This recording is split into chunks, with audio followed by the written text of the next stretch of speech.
if I'm asked to do that, I'd be more than ready and more than happy to do that. But obviously, I also know that we've got sort of 4 other centre halves here who are also top quality players and have played this whole tournament because of that too. So I've seen a picture of you both grappling and it didn't look like you were friends. I'm not going to lie. Yeah, I was going to say it might be different.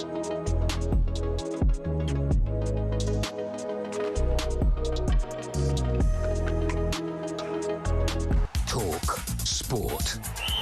With the headlines at 1:01, I'm Tom Clayton. Good afternoon. A Mark Gahey hamstring issue, Declan Rice's stomach bug, Reece James's ongoing fitness, just a few of Thomas Tuchel's selection headaches ahead of the game with Norway tomorrow.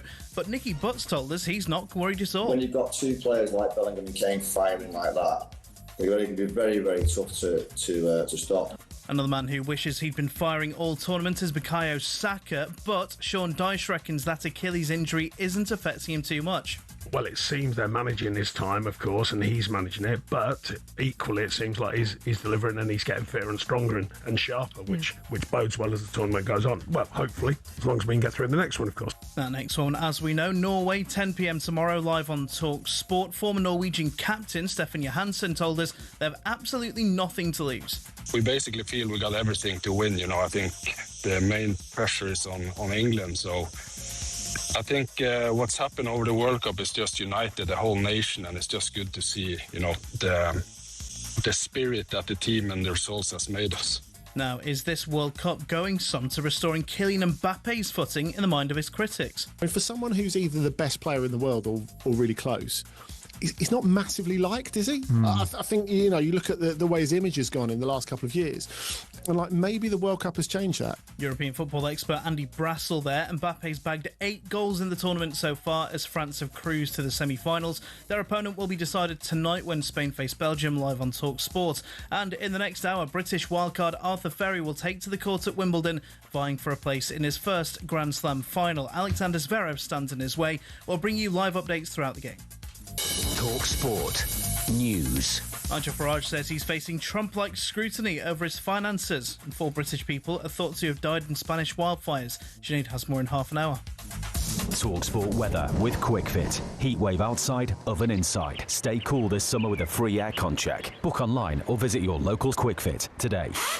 Another sunny and hot one for most of us. Showery rain in northern Scotland. That may turn thundery later on.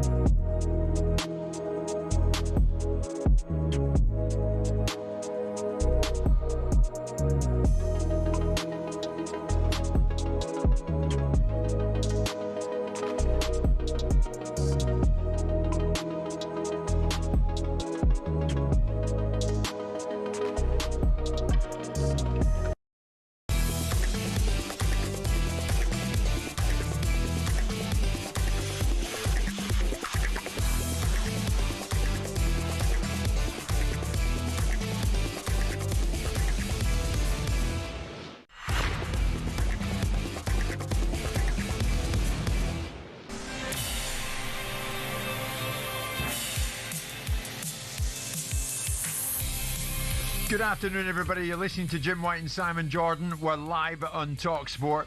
So France into the semi-finals after seeing off Morocco 2-0. Are the French giving you anything to question their favourites label? Meanwhile, reprieve for Balogun, reprimand for Kwanzaa. Can this really be framed as one rule for one and one rule for another? Also today, why don't golf and rowdiness go together? Fitness rows in the Belgian camp. Can clubs dictate countries after all? Should sport welcome back Conor McGregor? And why has this become the Conspiracy World Cup? Jim White and Simon Jordan, we're live on talkSPORT. Interesting being in here on a Friday, isn't it?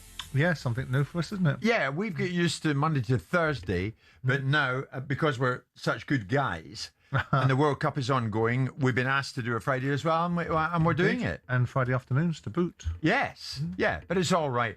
But you're not only doing that. I believe you hosted a show before you came to me today. I did. Did you? The show that myself and John Terry and Piers Morgan do, called Uncensored, World Cup Uncensored. Piers was not there today. Oh, I see. So they had the misfortune of me hosting it. What in that? I noticed how you described it. The show that myself, John Terry, and Piers Morgan do in that order. Well, in that order, if you want a series of opinions about Ronaldo and Arsenal and ill-formed fanboy observations, then you listen to Piers. If you want some insight, you listen to John and myself to some extent. How did it go? I don't know. I think, listen, Jermaine Jenas was on it, and whilst people might have a mixed opinion on Jermaine about various things, I don't. Right. I think he spoke very well. John was very insightful, and John has been very insightful, very bold, actually, about his opinions on things, which is nice to hear, because so many people, so many footballers that have got one foot in one camp and one foot in another camp don't want to say anything, do they? No, that's right. And to be fair, John has. Yeah, that's good. And now you realise how tough a job it is to host a show. Indeed. Yeah. Absolutely. Which I do every day. With I wasn't. oh yeah, were you? I wasn't lucky. I wasn't lucky enough to have me on the other side of the desk. You didn't have you. All right, well done. I look forward to that. I look forward to seeing that. We look forward to a massive weekend. I tell you what, I'm looking forward to this afternoon to see if this kid Arthur Ferry can get himself to the Wimbledon men's singles final. What a story that is! Fabulous. Where's he come from? He's come from originally 461st in the world, then 116th in the world, to a Wimbledon semi-final. Obviously, like many things that we find when we get these elite British players, we find out that their heritage is not 100% British. It's got French parents. All right. But he's done remarkably very difficult. I mean, look, the quarterfinal was a difficult task. Given his ranking in the world, all of the various rounds have been difficult, and he's come through them very well. Yeah. This is a whole different level. Right. And if he gets through this, he has the added pleasure of either Djokovic or Sinner in the final. Right. So like he's playing Zverev this afternoon. Zverev, yeah. And right. I mean, if I were looking at it, if I was betting on it, I wouldn't be betting on him. But you never know. There's a lot of momentum. The fans will be behind him. Yeah. But the momentum in terms of who he's playing won't help him that much, because he's playing a very, very, very good player. Okay, good luck, Arthur. We'll bring you updates throughout the afternoon. Lisa O'Sullivan, of course, has been at Wimbledon since the very start of the tournament this year, and she'll be bringing us updates, no doubt, on Arthur, his progress, I hope, and everything else that is involved this afternoon. France into the semi-finals after seeing off Morocco 2-0. I thought they would, Simon. Yeah, me too. I didn't think the Moroccans had what it took to put the French out. If anybody knows about the French and the tag of the French as favourites, it's the fellow who joins Simon and myself periodically on the show, Emmanuel Petit, a World Cup winner himself. And this was Petit on breakfast, speaking about France and that favourites tag. We are among with England, Spain and Argentina to win the World Cup, you know. But I think, as you said, we have enough quality, you know, to adapt ourselves. We can play in transition. We can build up the occasion as well, and we can make individual, you know, miracles as well with the ball. As you said, if you use Barcola, you know, and ask him, you know, to run in behind the defenders when there is no space, then you can bring in, you know, Doué, which is very, very interesting, you know, in small spaces. I mean, Simon, when you look at it, are the French giving you anything to question their favourites label? No, not really. I mean, they're very good. I mean, they struggled a little bit against Paraguay for a variety of reasons, because Paraguay made it very difficult for them because they wanted to kick them, but also because they denied them a lot of space. I was disappointed in the Moroccans. I expected them not to beat the French, but I expected them to test them a little bit more, and they were quite passive. Now, some will say it's because they weren't allowed to be any other way because the French were so good. Well, they certainly were in the second half, but not so much in the first. Yeah. No, not really. But I think they've got to. When someone really wants to try and have a go at the French, and really put the French under pressure, we might see a little bit more out of an insight into how they can be beaten. But at this moment in time, I don't think the fullback Luca Degna is the greatest fullback in the world, and I think he could be got at. And I think the French's confidence and how they'll overload going forward might create opportunities for teams that are capable of hitting them hard and fast, which I'm not sure England are, but we can perhaps talk about that later on in the show. But look, to answer the central premise of your question, they are, at this moment in time, showing the prerequisite amount of form to warrant the tag and to indicate that it's still them that everyone's got to beat to win this World Cup. I think, to be fair, I think it is. I mean, does it feel like a coronation to an inevitable triumph? Yeah, go on. Yes and no. See, you hate saying it, don't you? Yes and no. I just think that any team can be beaten. And whilst they've got some very good players in there, so have other sides. Yeah. And, you know, the French, the Spanish, are going to have an opportunity. Now, I think the Spanish will beat the Belgians, and so they'll land in the semi-finals against the French, right? Right. In my view. Yeah. And then the Spanish have got a lot to work off. They'll remember how they got outplayed. How they beat the French in the Euros last time round. That will stick in their memory. And I wouldn't be surprised if Spain create a marginal upset because they are part of the favourite roster themselves. Yeah. But I think my view is without getting ahead of ourselves, I just got a feeling it's going to be a France-England final. Oof, wowzer. Maybe if you want to join us this afternoon, you can. Why not? There's a thought. 03717 223344. Are the French giving you anything to question their favourites label? Reluctantly, do you think, well, I'd love England to win it, because if you're English, you would. But do you think at the back of your mind, France, they're still in there and they're favourites to win it? 03717 223344. It was interesting, Simon, working as a pundit for German TV, Jurgen Klopp revealed how much Liverpool pitched for Mbappé to come to Anfield back in 2016 while he was a teenager at Monaco. I never knew this story, and Klopp tells it brilliantly. It was the most expensive non-transfer that we at Liverpool invested in. We flew from Blackpool to Nice. In Nice, the whole Mbappé family got on board a private plane with 5 rooms or something in it. We really went big with the plane. So they all flew around in a circle, talking to each other. They ate good food. We weren't allowed to be seen during it. We flew in a circle. It was fantastic. He landed and then went to Paris. So in spite of them giving it their absolute best shot, it was thanks but no thanks. I mean, it's Mbappé. What could have been? What might have been if he'd been a Liverpool player under Klopp? Timing is so much because the Liverpool side of 2016 was a transitional side.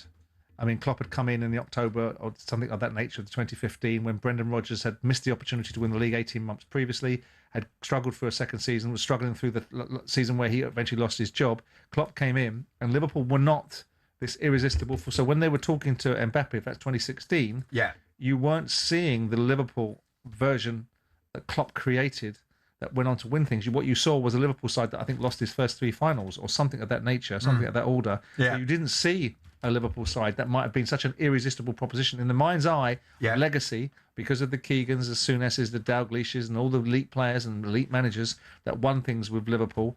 But that was, at that time, 25 years in the rearview mirror, or 20 years, certainly 20 years in the rearview mirror. And then you look at it, and it's not a Liverpool side that never won the Premier League. Yes, of course. By that time, they'd had European conquests. Of course, they'd had, but they were not at the forefront, I suspect, of a 16-year-old Mbappe's mind. Sure, how the clubs might have been. Okay, we know what lies ahead. Of course, later today, Spain versus Belgium. That's 8 p.m. kickoff for that.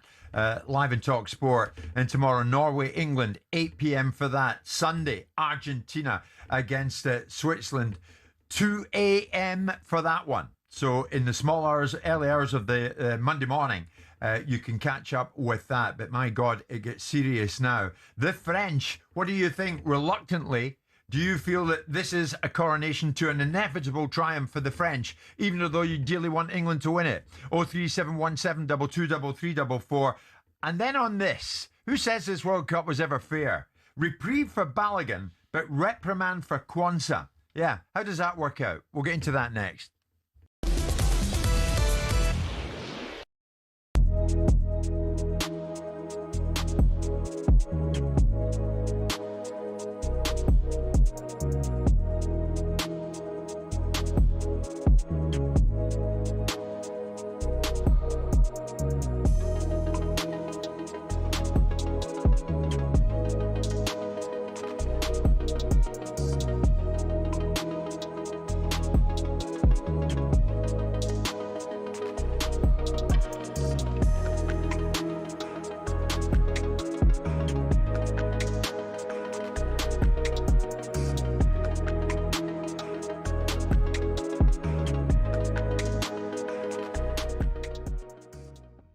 We all expected, okay, we need to beat Croatia by 3 goals. We need to go and beat Ghana by 3, and then we should beat Panama by 5. We should beat Congo by 5. But what's it like in a tournament? It's not always the case, is it? No, definitely not. You know, it's funny when I see, the betting, things, before the game, and I'm thinking this is not what we expect, on the pitch. I know that England are favorite against Norway, but when you look at Norway, they look really, really strong, as a unit, as a team. Of course, they have weakness, but England must be aware that if they don't get the position of the ball in this game, and this is where I agree with Troy Deeney, for example. I think with the player they have, England, they should be more confident with the ball. They should show more commitment with the ball, and composure as well. And this is where, something is missing. Yeah. Well, we shall see if we can show that. I mean, if you look, on paper. I'm just sorry to disturb you, Jeff, but for this game, England against Norway, I'm just wondering, if Norway get the ball, is it what England wants into this game? Waiting, sit back, trying to play in counter-attack, or try to get the ball, the position of the ball, and try to conduct and manage, this game. So this is, for me, one of the key of this game. Yeah. Are you going to react with the ball and without the ball? I mean, it's interesting because Norway had a lot more possession of the ball against Brazil than most people had imagined they would do. Although the tactics from Ancelotti, though, did he say leave them with it? Yeah. I don't think we should do that. I think we should go after them. I really do. Yeah, pressure. Yes. Yeah. Text from Ryan. He said, Bellingham's been very good, but I think Arsenal's Morgan Rogers should get a chance in the next game. Ryan, dream on. 130 million, please. Yeah, Bruno Guimarães is going there. Cash. Just don't...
It's a Friday afternoon.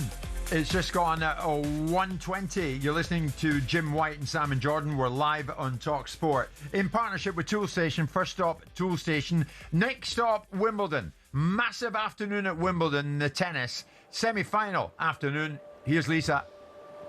There are so many numbers in tennis. There are stats for everything, pages and pages to pore over, like a fairground psychic looking into a crystal ball for hints about what's to come.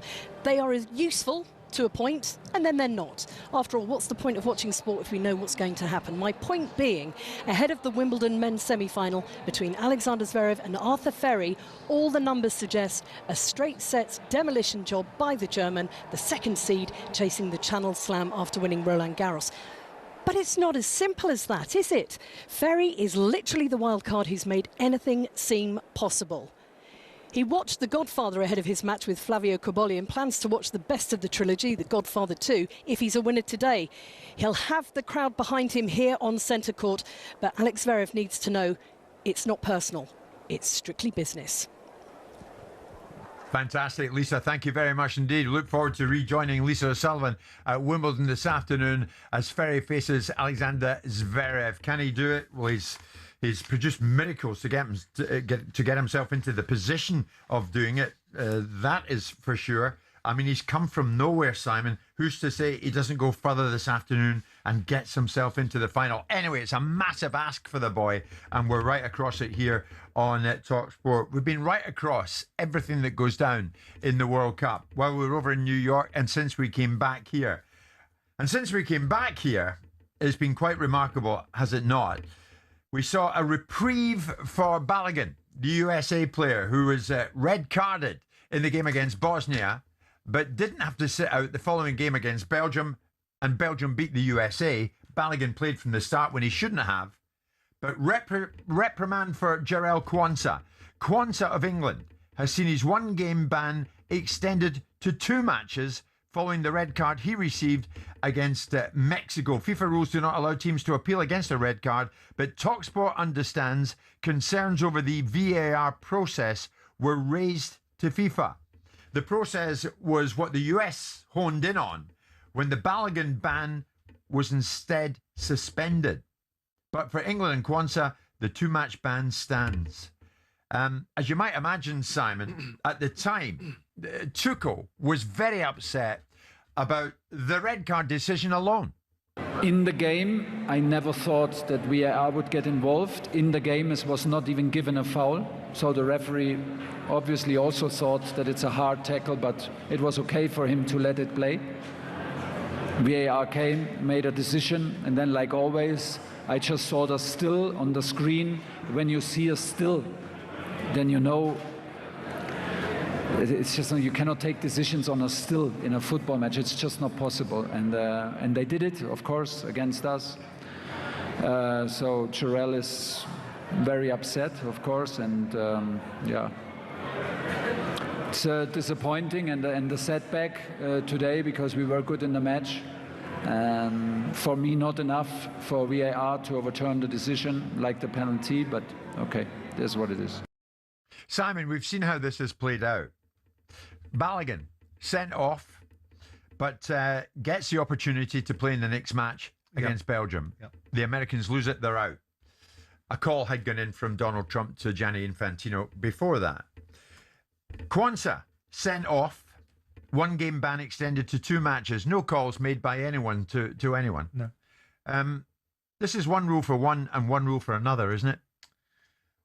Well, ultimately, yes, but there is a process available clearly to be able to increase the sanction on a straight sending off. But there wasn't a process ever for rescinding red cards. A process was created by FIFA, irrespective of what Rudy Giuliani's son said the other day, that it had no influence. It most certainly did have an influence, because off the back of Donald Trump's phone call into FIFA, they commissioned an independent panel, which the rules do not provide for. And then they lay the blame for the decision-making process at the feet of the independent commission, which they have nothing to do with, but they had no business calling an independent commission.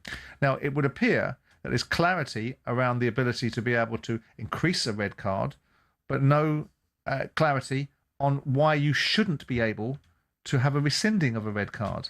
It's almost unfathomable that FIFA there seems to be things going on inside this tournament that make not a lot of sense.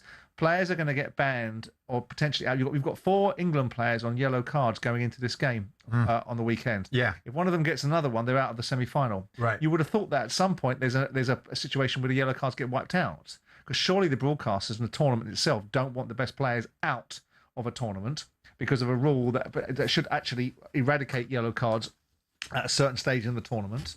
And you'd think that was logical. But to suggest that there is no process for rescinding red cards, but there is a process. There is a process. There's no rule bending.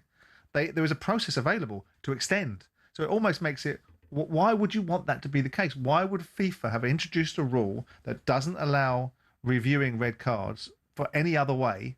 It's like upward only rent review. It's like renting. It's like renting a property from a landlord, and it's upward only rent. So the market forces go down, everything goes down in prices, and you pay more rent irrespective of the conditions that the property's in. You wouldn't do that. Well, the fact he was sent Quansah, the fact he was sent off for serious foul play allows FIFA to extend the ban by an extra match. So the provision was there. Yeah. So there's no corruption involved in this. Right. But there is a process. So why would there not be a process available to rescind? And the only reason it has become a process is because the Americans, via their commander-in-chief, lent on FIFA to create one. Now, I don't agree with what Thomas Tuchel has said, and I'm sure many people do. You have to ask the question, are referees factually sending players off on the back of stills? Because that's an assumption. It's an assumption that makes the referees, because referees aren't stupid. They're aware of the fact that a still makes something look far worse than it actually is. So is the sole focus of a player being sent off like Kwanzaa on the basis of a still? Because that's the assertion by Thomas Tuchel. Yeah. He doesn't know that to be the case, but it makes his argument. Surely someone has got to question the veracity of that situation and the efficacy of referees being so stupid that the only way they will send a player off is on the back of a still. That's how stupid the referees are. Meantime, the Americans were maintaining that Balogun was red carded because the referee studied a slow-mo sequence. A slow-mo sequence, which they say is wrong. But they're all saying this now. They're all attacking the efficacy of VAR, right? And they're all assuming that the only decision-making process that's being made is solely on the basis of slow motion or stills. And what they're doing is they're saying that is a technical issue that needs to be looked at because it's not serving the game properly as it's meant to. Yeah. Now, if that's the case, then VAR have some very serious questions to ask. But because Infantino, though, Simon, has said, yes, I got a call from Trump on Balogun, they have allowed themselves to be boxed into a ridiculous corner, haven't they? Well, it's one thing players cheating on a field, but when the people that are supposed to uphold the game ignore the integrity of their own positions to damage the authenticity of what people might be watching, and challenge the legitimacy of it by allowing one set of group of people to have an advantage and not on others, you should start worrying about the existential threat that has to the game and start worrying about what's happening to the football and where it's going next and what will happen to it next. Because if the Balogun situation did exist, and we never heard of a call going in from Trump to Infantino, the Kwanzaa 2-match ban would be less controversial. Would be much less controversial. It would almost come and go. But again, we've got to distill it backwards, I think. If you sit there and you say, why is there no process available to rescind a red card? Why would there not be one? What is the logical thinking? Maybe FIFA can explain to us why it was necessary for the Trump regime to instigate some thinking into FIFA that should have been there in the first place. It shouldn't require Trump to be involved in the conversation. It should have been a simple appeal from, and by the way, US Soccer would have been all over this. It wasn't just Trump that did it. It was US Soccer that probably prompted him to do it. And they're sort of going in the background. It's not us, it's our commander-in-chief. No, Trump makes all the noise and carries all the cachet. But there should have been a process. There's no regularity to this, Simon. Ironically, if you get sent off for in the Premier League for serious foul play, it's a 3-match ban. But that's because you've got a 38-game season. This is a limited window. Right. So people are always going to condense it down based upon the size of the tournament. Right. But even more so in a limited window tournament, you should want an appeal process to be able to rescind in the same way that it can award upwards. Yes. It makes no sense. And someone's got to ask them, who was the genius behind this constructual thinking? Right. It's now brought the game into some sort of disrepute because you've got Trump and his organisation intervening and FIFA acquiescing and making rules up on the fly. That's what they've done. Well, that's right. Interestingly, around 3 o'clock, Luke, we have the former FIFA referee, author of House of Cards, The Dirty Game Behind the Game. Do you remember him, Simon? Jonas Eriksson. Yes. The Swede. He is going to join us on the show. This guy has a shed load of experience, spent 18 years in the game as one of FIFA's top referees and officiated in major European finals, including the Champions League, Europa League and Super Cup. And he will have a say on this because this really seems an extremely suspect set of circumstances. That Kwanzaa is looking at 2 matches. Balogun went straight into the next game and played for the US. The US, meantime, went out. We'll get to that. In the meantime, we're at this stage in the proceedings. 1:30, updates on Arthur Ferry coming up.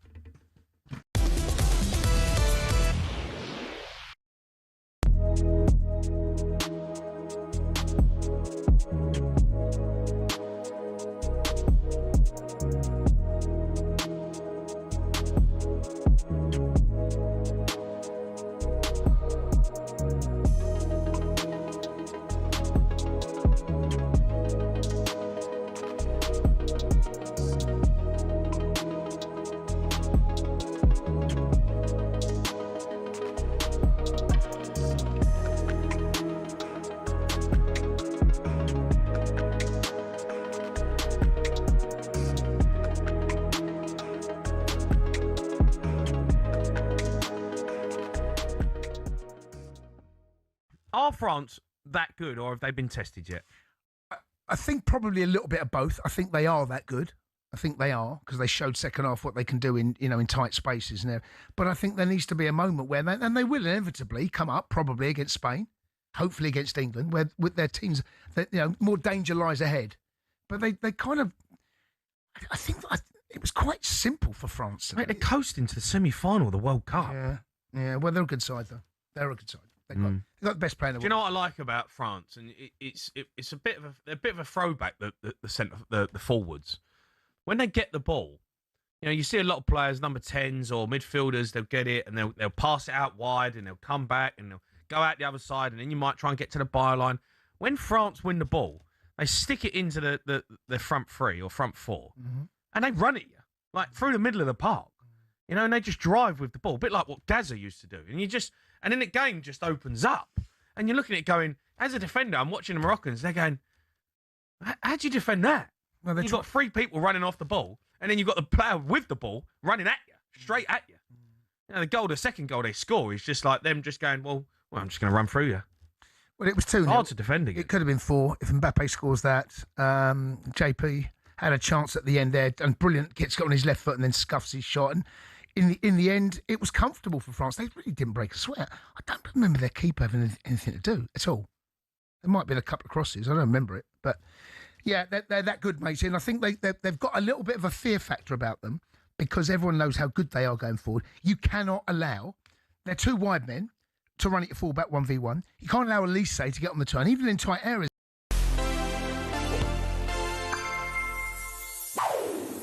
Total football, tiki-taka, the Gegenpress, ways of playing the beautiful game that have defined eras.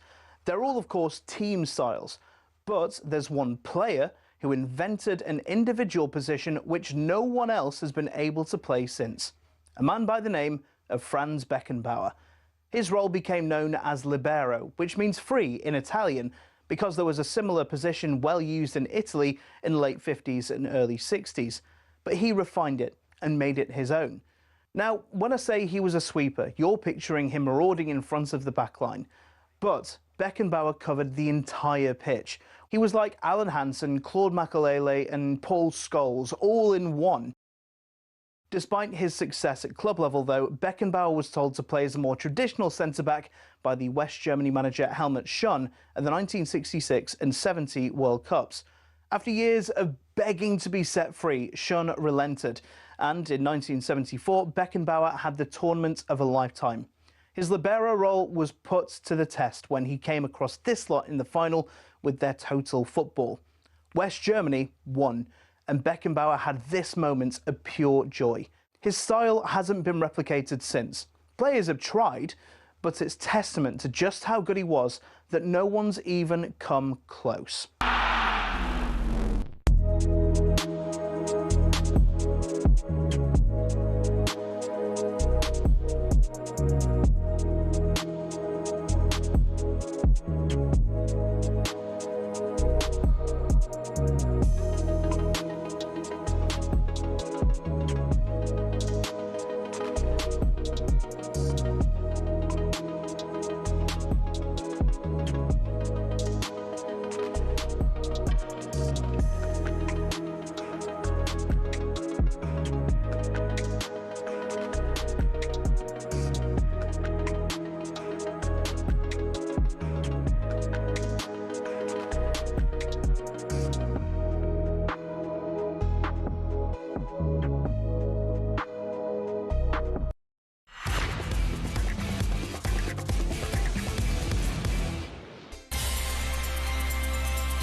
Good afternoon, everybody. Friday afternoon, just gone 1:30. You're listening to Jim White and Simon Jordan in partnership with Toolstation. Fast Track delivers to you from 30 minutes. First stop, Toolstation. Next stop for young Arthur Ferry, centre court. A Wimbledon men's singles semi-final against Alexander Zverev. They have just walked out onto court. And what a moment this is. The very fact that young Ferry has got to where he's got to is unbelievable when you think of it. Wild card. Arthur Ferry ranked 114 in the world. And he reached the semi-final stages after beating 9-seed Flavio Cobolli in straight sets. He's only, Simon, the 5th British player in the Open era, after Roger Taylor, Tim Henman, Andy Murray and Cameron Norrie, to reach the men's singles semis at Wimbledon. He was ranked 461 in the world this time last year, and had only won one match at Wimbledon in his career before this fortnight. When we read those sorts of statistics, and the first thing you read out is it's only been 5 British players that have got to Wimbledon semi-finals in the Open era, it's a shocking indictment on British tennis.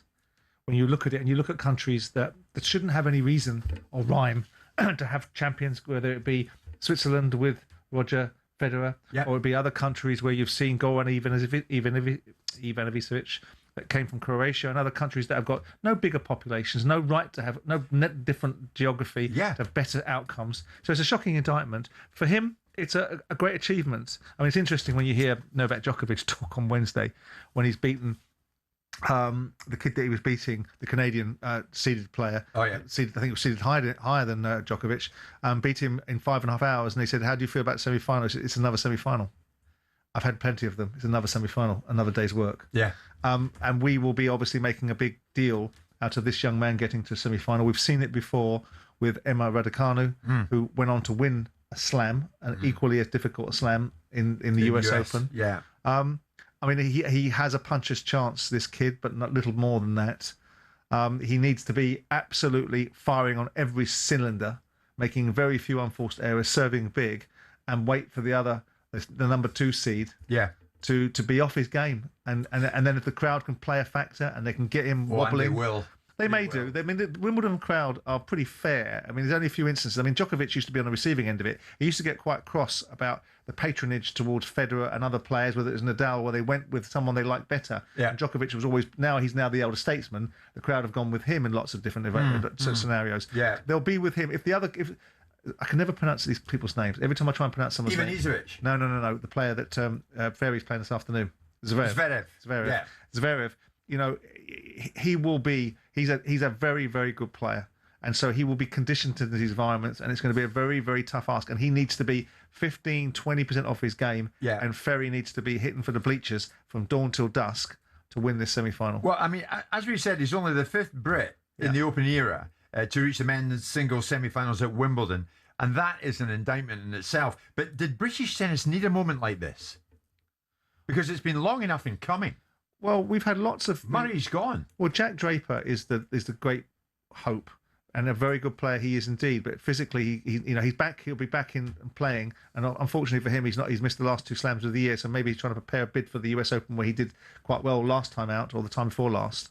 So there's a lot of hope there. We've had lots of situations where in the past we've seen players, whether it be Buster Mottram or Jeremy Bates or John Lloyd, when he was married to Chris Evert, got to the US semi-finals and lost there. And John Lloyd was a very good player. There's been lots of, but there's no depth. There's no, there's no conveyor belt. We've had good players in there. Carl Edmund was a good player, retired early, I think, primarily through injury. We have these decent players. Dan Evans was a good player, got himself into some bother off the court, but has retired recently. But they've not punched into anything like winning slams, and the only one that did it was a Scot.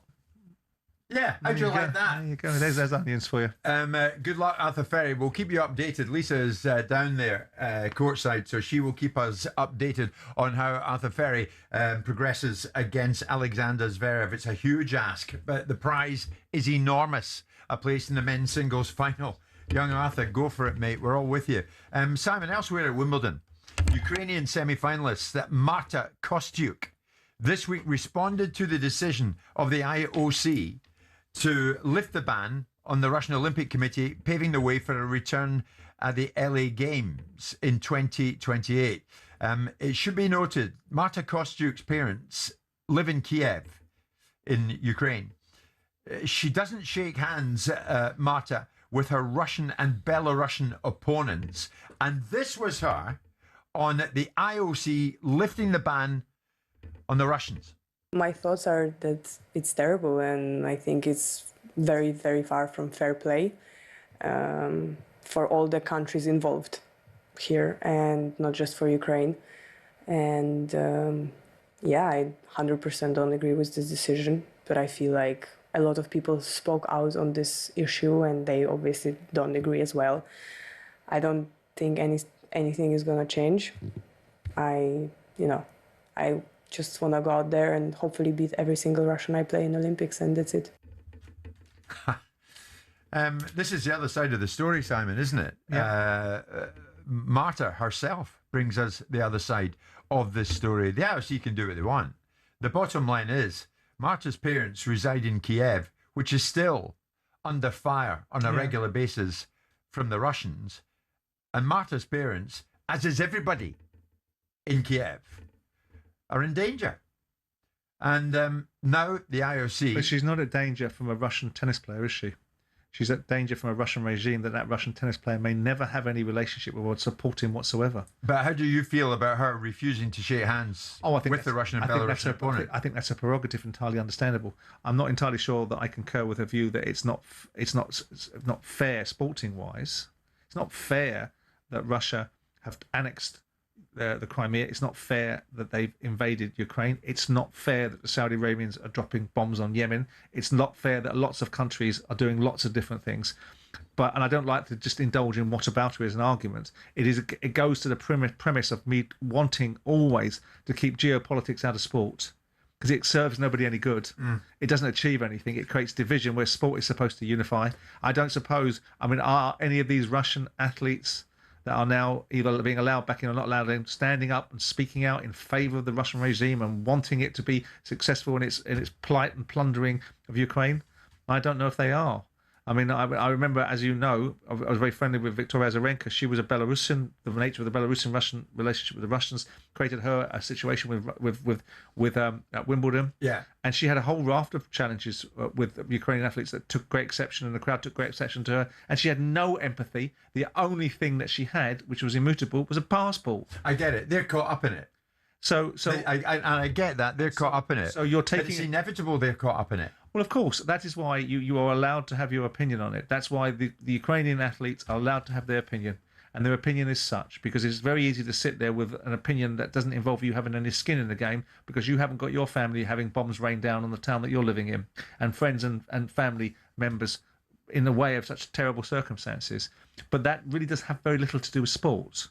I agree. And the only reason it has anything to do with sport is because we've been lulled into the false sense of belief that somehow sport is going to be hoisted into a situation where it's used for propaganda to legitimise the regime that's creating the carnage. Well, that might have been true many, many years ago when there wasn't 1,000 media outlets and social media didn't exist, and Goebbels and Himmler and Hitler could use the 36 Olympics as a propaganda mission. Yeah. You can't do that in today's day and age. You're not establishing legitimacy by suggesting a nation can compete, its athletes can compete in the Olympics, and not allowing them to have the national anthem and the flag. You're not establishing legitimacy in doing that. You're just allowing sportsmen to participate in sports. Yeah, it's almost inevitably crossing over into football. FIFA has indicated it will review its position after imposing a ban on Russian teams 4 years ago. Maybe it's come back Russia fairly soon, and they can play in international football again. UEFA, meantime, say they're prepared to block the return of Russian teams to international football. So yet again, not for the first time, we've seen it in recent days.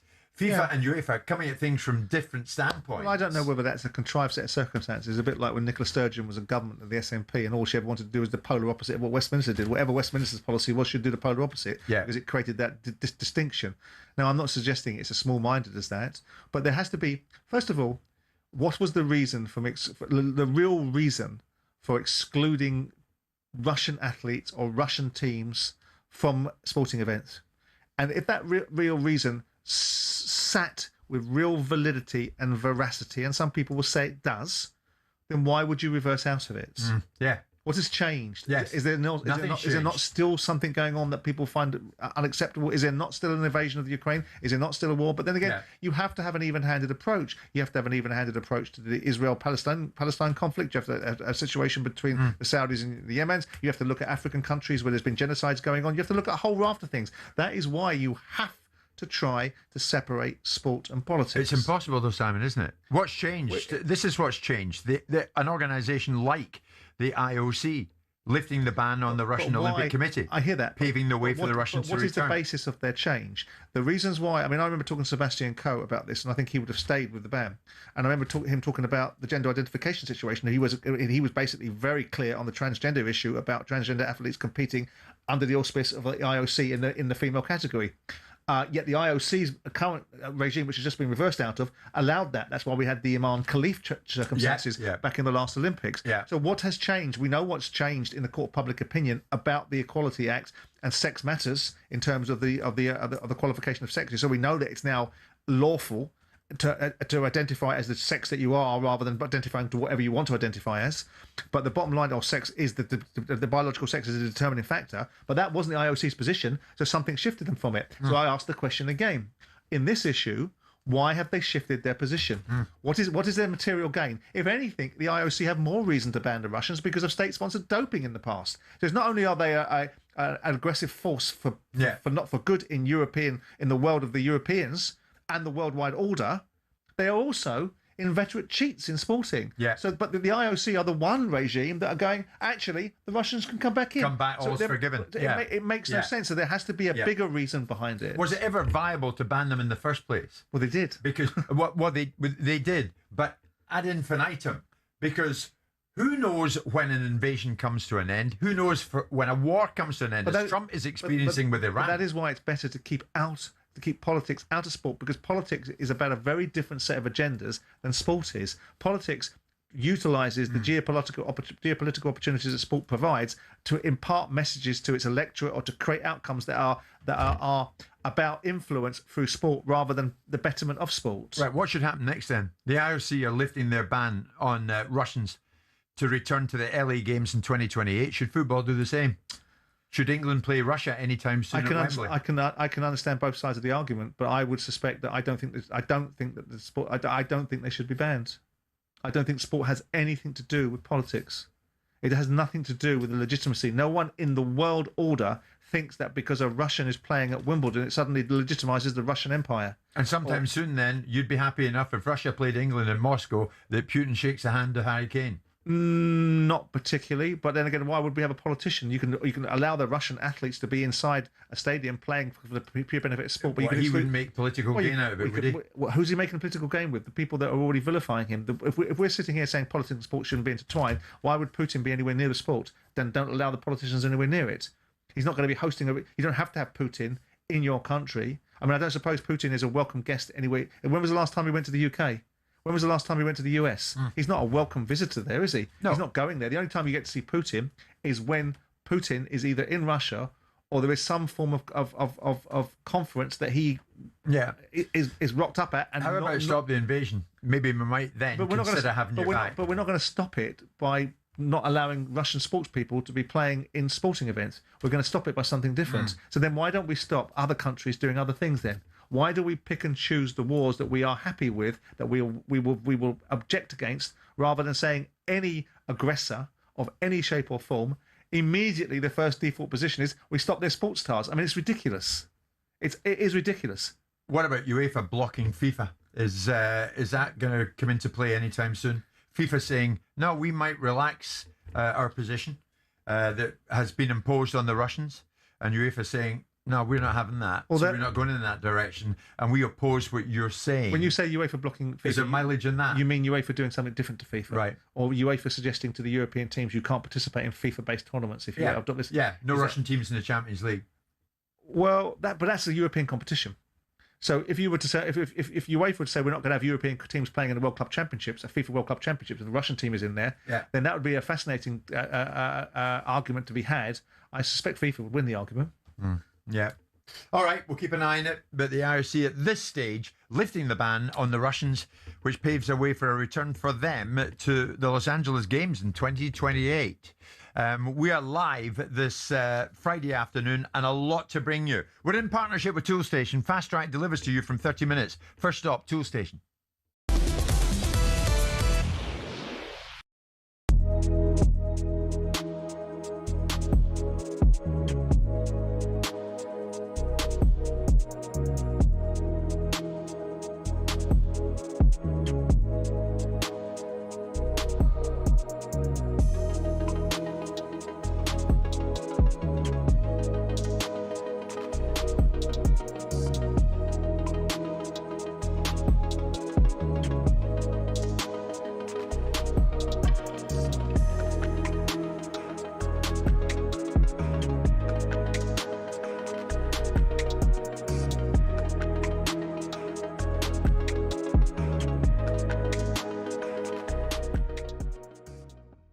they get into this weird situation where they forget what happened before. So all the big games, they played Havertz, right? Mm-hmm. Gyökeres, who you bought in at the start of the season, was going to be, for all the big games. In all the big games, he was on the bench. Yeah. Facts, that's what happened. So the manager doesn't trust him. That's not our opinion, that's just objectively looking at it.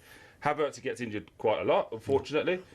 Gary Jesus is not the same since he's come back from his injury. So if you're now telling me that you can get through this season again and everybody else is going to be as poor as they were last year, I think you're just forgetting the fact that you lot were all losing your marbles around the Man City loss. And it was, we need a proper striker. Arteta don't know what he's doing again. You win the league, it's great, we're going to win it. But you know, what I've always said to, I've always said to you, I always said to him, though, Gyökeres wasn't bought in for the big games, didn't I? I said that to you. We bought Gyökeres in for the game. No, I get listen, explain. I want to hear the it. year before, Arsenal, it weren't the record against Man City's, the Liverpool, it weren't that cost us the league. It was we couldn't beat Fulham, couldn't beat West Ham, couldn't beat them lesser clubs. Gyökeres I mean, he said it. Right, it's one of them. Gyökeres this season, though, Gyökeres this season scored against the Fulhams and West Ham, so we didn't have a problem getting past those teams, which is why then we went on to win the league. Okay, I think you won the league because you played very pragmatic football. I'm not actually allowed to say the type of football that people are calling it on air, but you played a certain type of football. Would you play that type of football to win the league? No. What? What are you talking? Of course you would. Honestly. If I was a footballer? No, it's just like... You're my team. Yeah. No, I'll be happy like you lot. I'll be exactly... You get me? I'll be happy. Of course I will. But would you like to see Spurs play that way to win? Brendan Johnson scored with like his knee or something and we won the trophy. I'm happy. I don't care, bro. However it gets done, I'm happy. I don't really care. But what I'm saying is, you can't like gloat about it and say, we don't need a 9. That's crazy. You do need... Get ready to get that winning feeling with talkSPORT Win. This summer, talkSPORT is bringing you live and official coverage of every game of the FIFA World Cup 2026. And to celebrate, we're giving away £26,000 guaranteed. Go to win.talksport.com to enter now, and you could win 26 grand in your hand, tax-free. Enter now, and you could be the next to get that winning feeling, courtesy of talkSPORT Win. Find out how to enter now at win.talksport.com.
The Playbook with talkSPORT Bet. Download the app or visit talksportbet.com for all the latest odds and offers. 18 plus gambleaware.org.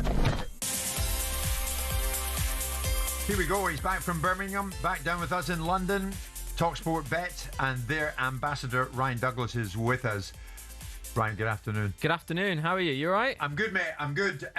Everywhere I go now, there is talk of will England beat Norway? Will Norway beat England? Where are you at with England right now? Yeah, and well, my nerves are all over the place. But in terms of they are, yeah, of course they are. All right. But in terms of the betting, which is what I'll do, I'll refer to the betting here. I'll do my job and I'll say, well, talkSPORT Bet on England Eve are doing a welcome offer for all new customers. You can get England to beat Norway at 40-1. All new customers, 40-1. You have to opt in, deposit £5, maximum stake of £1, and that expires tomorrow at 10 p.m. So all new customers, have a look at that. Go on site, download the app, and check that out if you're not signed up to talkSPORT Bet already. What are you doing? Go and check it out. But the closer we get to kick-off, Jim, so my nerves are all over the place. I know Simon's obviously going to be in England's corner as well. What about the unbiased Scottish fan in you? How do you think this one's going to go between England and Norway? I don't know if anyone's asked your opinion on this fixture yet, so I want to hear it. And Ryan, thank you for extending that invitation to me. You know how Scots feel about it. I remember England years ago were playing some pre-tournament match against Trinidad and Tobago. And for Sky Sports, I was in the streets in Glasgow asking Glaswegians what they thought about England's chances. And one gentleman looked at me and said, England, Trinidad and Tobago. Well, my head says Trinidad, but my heart says Tobago. That's how many Scots are feeling about this. Love it. We are looking at Erling Haaland thinking, go on, Erling, give it your best. Oh, I expected better from you, Jim. No. But someone as professional in the media as myself is looking at this from a completely unbiased standpoint. And I will see it for what it is. Okay. England will win it. Okay, good. Yeah, I hope so too. Of course I do. I'm not saying I hope so, but England will win it. I think it'll be a tough game, though. I think it'll be a tough game. What do you think, Simon? All this stuff about Norway, and they've got Erling, they've got Haaland. The Norwegian ambassador to the UK is going to be joining us in this very studio. Oh, wow. Very shortly. So we'll be talking to him about it. Is there any way you can see Norway winning this match? Of course. I mean, this is a side that's qualified with aplomb into this tournament, scored a lot of goals, and just knocked out Brazil. So why is there no pathway for Norway to beat England?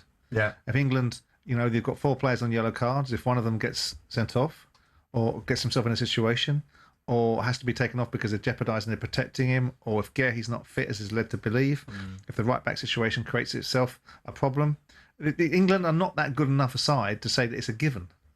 It's an expected.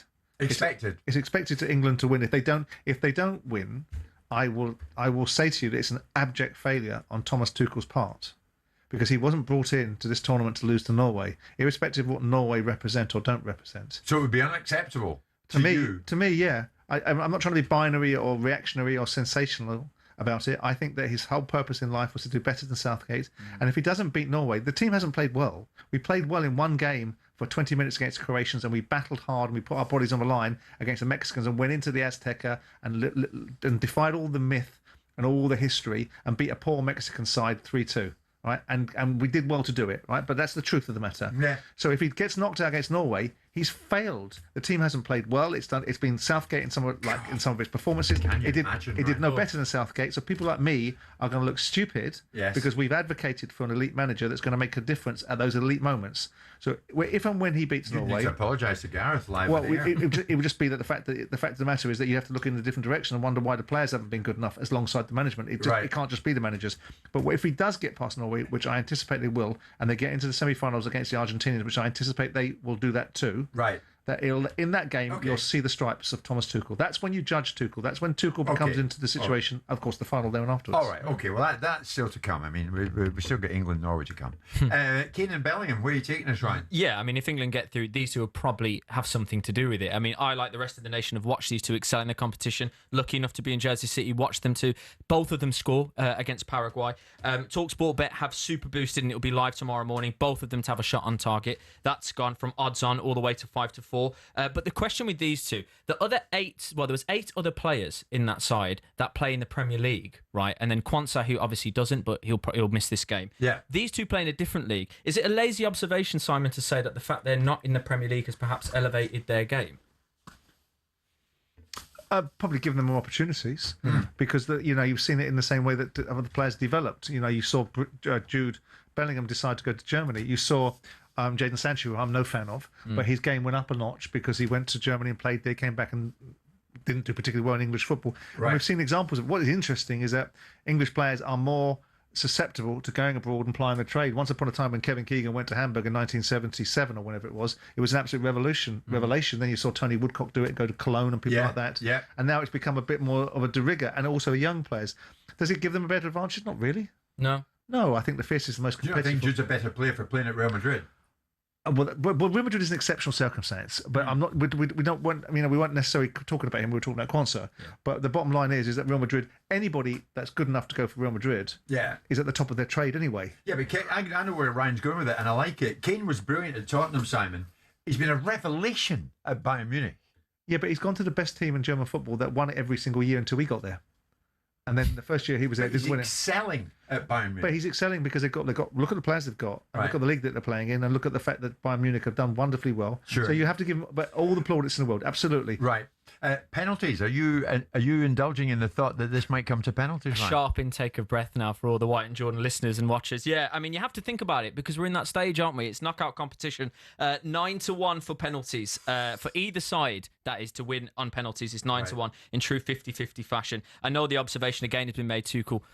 It would be a disappointment if they got knocked out. But I equally, and maybe this is bad for me to say as an England fan, would be disappointed if we are odds-on favourites, and it went all the way to penalties. I know get in by any means necessary. Then it's a 50-50 competition. Exactly. You've got to beat the Norwegians in the 120 minutes if that's what it is. Oh, I know. You'll have your hearts in your mouth at penalties. I'd just be disappointed. Why give the opposition a chance they don't need to be given? Yeah. And then if the Norwegians come out on top, perish the thought. Ryan, thank you so much. Those were the latest odds thanks to talkSPORT Bet 18+. GambleAware.org. The Playbook with talkSPORT Bet. Download the app or visit talksportbet.com to see all our latest sign-up offers. 18+, GambleAware.org.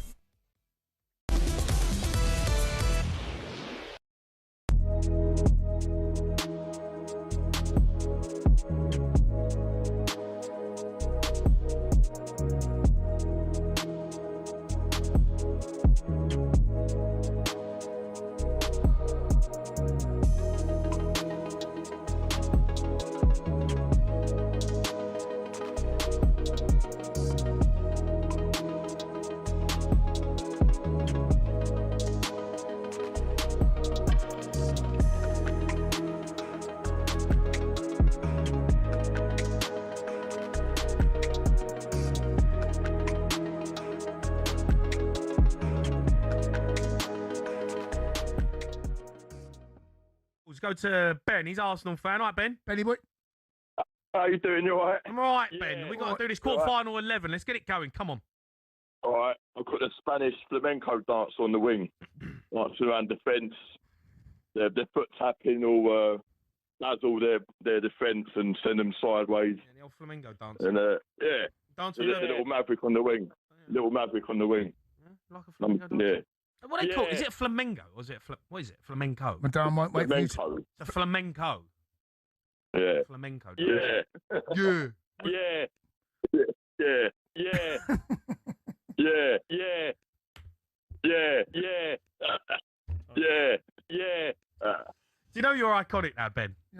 Yeah. He's actually iconic. Ben appears every single night at the sports bar.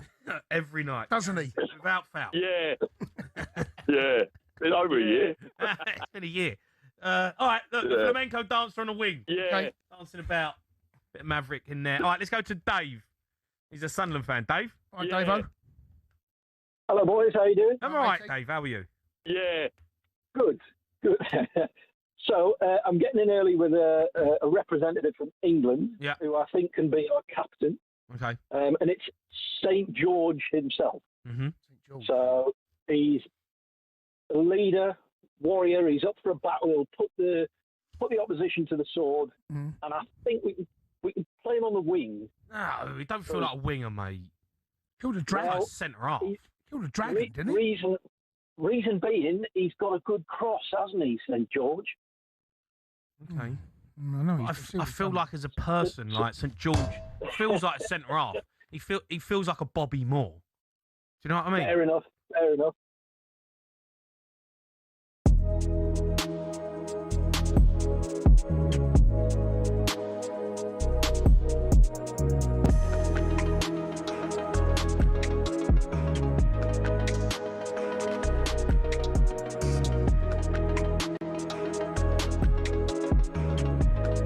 Talk Sport.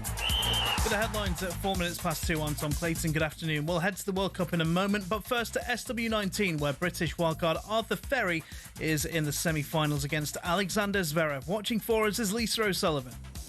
No sign of nerve so far from the new British number one when the rankings come out next week.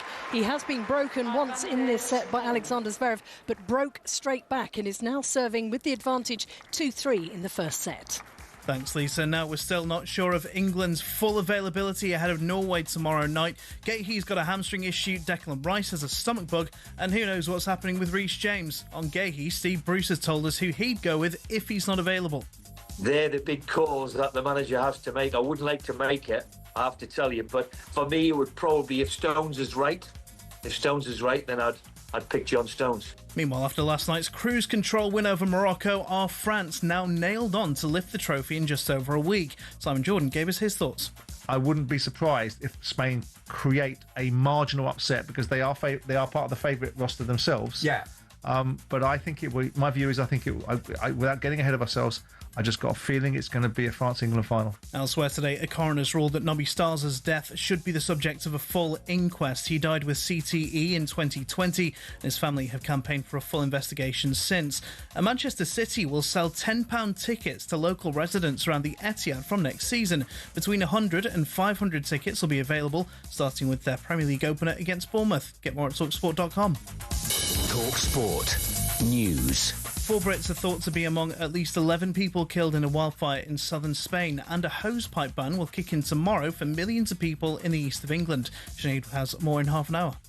talkSPORT weather with QuickFit. This summer, treat yourself to Bridgestone Turanza All-Season 6 tyres with a 25,000 mileage guarantee. Book today at quickfit.com. Conditions apply. Another sunny and hot one for most of us. Showery rain in northern Scotland. That may turn thundery later on.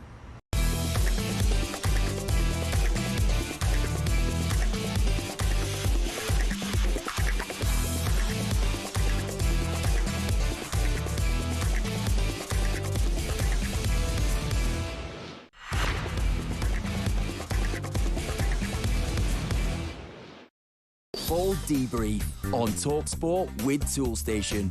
Fast Track delivers to you from 30 minutes. First stop, Toolstation. Can you hear me? You boys took a hell of a beating. Are you ready?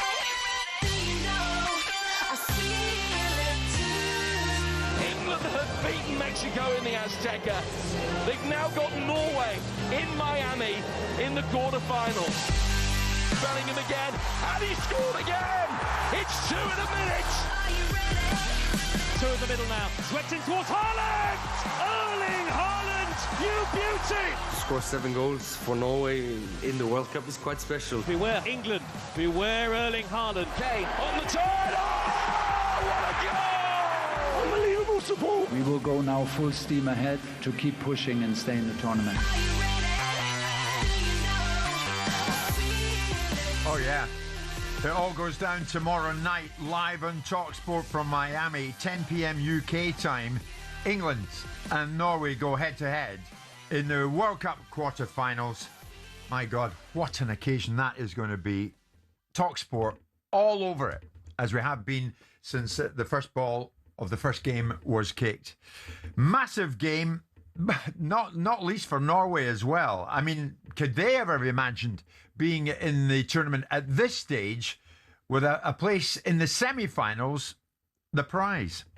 Simon, let's head out to Miami because England legend, talkSPORT co-commentator Stuart Pearce is waiting to speak to us there. Stuart, always good to speak to you, mate. My God, it's got serious now. Norway, England. What kind of match do you expect, Stuart? I think it'll be fairly coy from Norway's point of view. I think, Jim, they'll attempt to sit off and stifle us a little bit. But obviously the big threat, everyone's talking about Haaland, you know, playing in England as well. There's a lovely story to be had from the Norwegians' point of view. So he is the big threat. He's the one setting the World Cup alight in the goal-scoring ranks amongst a couple of others. So he's the one we got to fear slightly. But I think England have got the tools up front to really hurt the Norwegian backline. When I've watched them play, I think defensively they have frailties. We're going to hear from Haaland in a second. Are Norway, Stuart, though, Haaland and a lot more than Haaland? Yeah, they certainly are more than that. You don't get to this round of the World Cup without being a good collective team. I tell you what I like to see as well, the connection with the players and the fans. I think there's a real good connection within the team as well amongst them. They're a good team outfit, even though they've got a world-class superstar at the front end of their team, and Odegaard as well, that is an outstanding player. They're the two that catch the eye that we know very well. But I think collectively they are everything that they would want, a team ethic. And England come from a scenario where we were sort of underdogs going to Mexico, and in some ways, you know, a lot against us. All of a sudden, we win that one, and we'll go into this game favourites. And it's that switch of mentality, really, that we got to be mindful of. That we don't think we could go in and got an easy game in this one. Were England truly underdogs against Mexico, Stuart? I think so. In regard to altitude, in regard to climate, the home fan, that type of thing, I think man for man, you would turn round on a neutral territory and say that England would have been favourites. But I thought, and certainly on the night as well, I thought the Mexicans played extremely well. Yeah. Haaland's been speaking about this. Interestingly, he was asked, Stuart, have a listen. He was asked if all the pressure was in England. Yeah, definitely. Yeah. Can you take advantage of that? Yeah, I think there's some clear favourites out there. England's one of them, so I think all of you should put every single pressure on the English lads. I think everyone should stay humble, but yeah, they should be confident of progressing, definitely. What do you make of the way he's gone about? What do you think of that, Simon? Yeah. It's England's to win. They should go for it. Well, he's not quite saying that. He's saying they're one of the clear favourites, which they clearly are because they're seeded that way. Norway are not seeded that way, so he's really only stating the obvious. But what he's doing is just loading the emphasis on the English players that they've got to turn up and achieve. What I was listening to yesterday, and I couldn't make quite sense of it, was that the England central backs will cope better with Haaland than the Brazilian centre backs. When I last looked, the Brazilian centre backs were Gabriel and Marquinhos, who are two world-class centre backs. Is that? I mean, that was Mark McGee making it on behalf of a conversation we had. Is it a case of that we will have learnt lessons and watched what the Brazilians didn't do against Haaland to advance ourselves? Because I would have thought that Carlo Ancelotti was equally as competent as Thomas Tuchel to know what to do with Haaland before a game and during the game to change things. Is that a simplistic view, or is it steeped in any substance, Stu? I think it's sort of based on the fact of players would know him because they play against Haaland on a regular basis. That doesn't mean you could stop Haaland. Yeah. It just means, I think as a defender, and I like familiarity playing against players. So, if you had a tough time against them couple of weeks ago or last season, you know full well what you have to do to remedy that and stop that in many ways. So I think what people are trying to say is literally we'd rather play against somebody we play against week in, week out, because there's no surprises there. He's an outstanding talent. There's no doubt about that. I like his mentality, Simon. I think he's a real hard-nosed professional, Haaland. Even at a youngish age, he's a hard-nosed professional, and I've seen that in his demeanour. And I really like that about a top sportsman. Do you think, we had Tor Andrew Flo on yesterday, and it might be a bit of kidology because he was talking about the fact that the Norwegians feel no pressure. They will come into this game. They will not sit back and allow England to dominate the game. They'll come and have a go because they can play freely. Do you think there's a potential that is true, or is that just a Norwegian, not telling us what potentially the Norwegians will do? I think there'll be a bit more coy than that in game situation. I think England will dominate the ball and force them on the back foot a little bit, personally.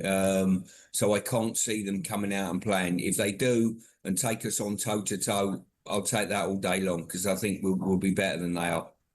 It's maybe not who's going to start, it's who's not going to start for England. Gahey has a straight hamstring injury. We know, Stuart. Where are you? Are you in the Dan Burn camp? No, I can't see Dan starting, I must say.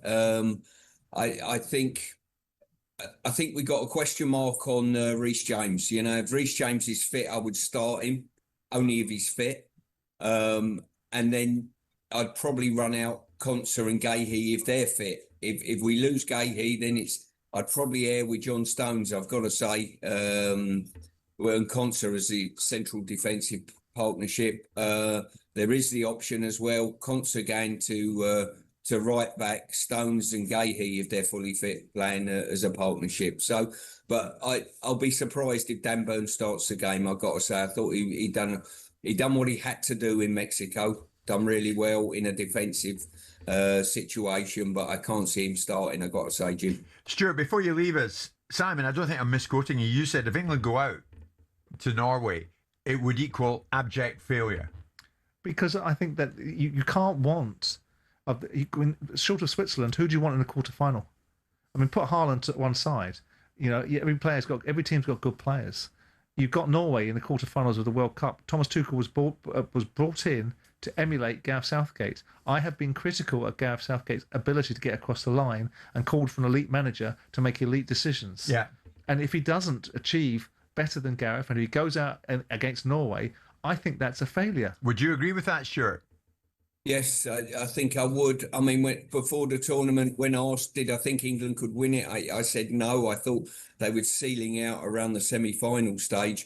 Listen, this is the hurdle before the semi-final, and no disrespect, we're playing Norway, so this will get viewed looking back if we do get beaten on Saturday as a real disappointment, I've got to say, and a great opportunity. A great opportunity. Stuart, thank you so much. Stuart will be on co-commentary duty, of course, come the match in Miami tomorrow night. You can hear live commentary. Of course, it is Norway, England, live from Miami, Florida, in this World Cup. We're at 2:15 this Friday afternoon. It's Jim White and Simon Jordan on talkSPORT in partnership with Toolstation. For all your trade or DIY projects, first stop, Toolstation.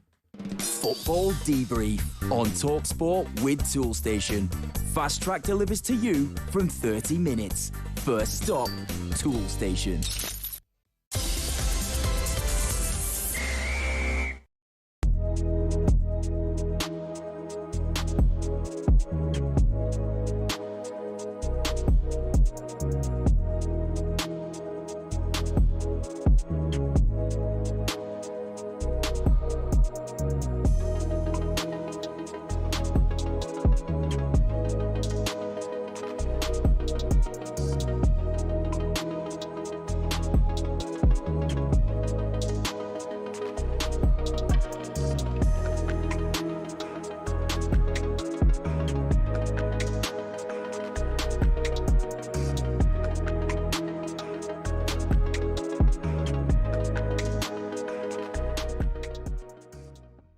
Newcastle's summer exodus is set to reach a crisis point. Sean, you'll have heard this news. Sandro Tonali, Anthony Gordon, of course, already out the door. Club captain and fan favourite Bruno Guimarães has reportedly informed the hierarchy that he wants to join champions Arsenal, with another star player forcing his way out. Darren Bent raised serious concerns about what this loss could mean for Eddie Howe next season.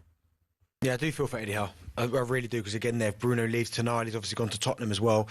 Isaac, they just haven't been able to kind of recruit the players certainly the quality that they've lost. And you look at what they've bought some of these players for.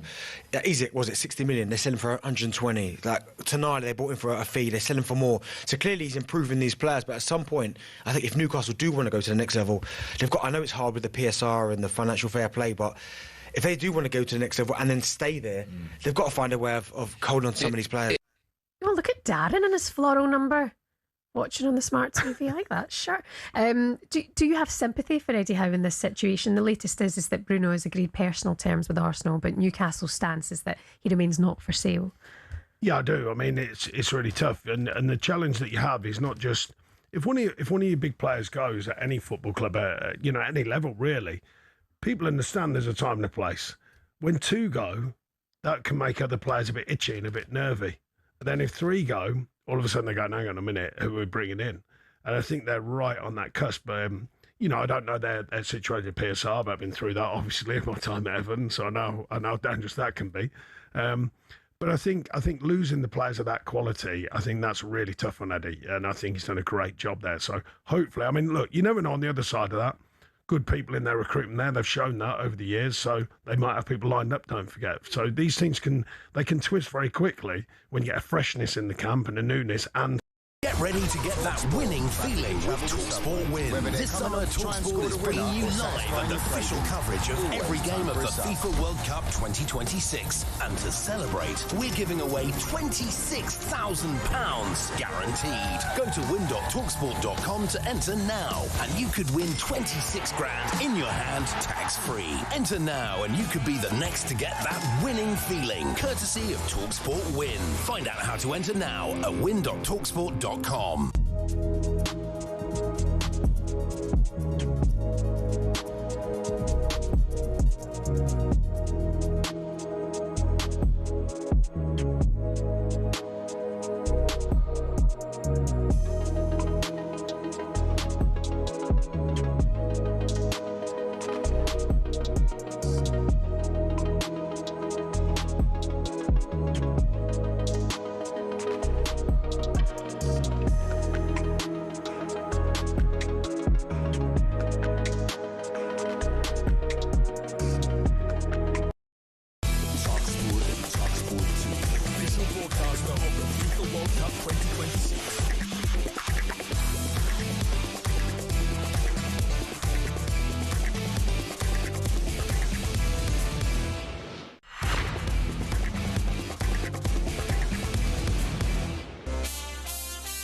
Now then, huge amount of anticipation, of course, ahead of England-Norway. It's the same at Wimbledon.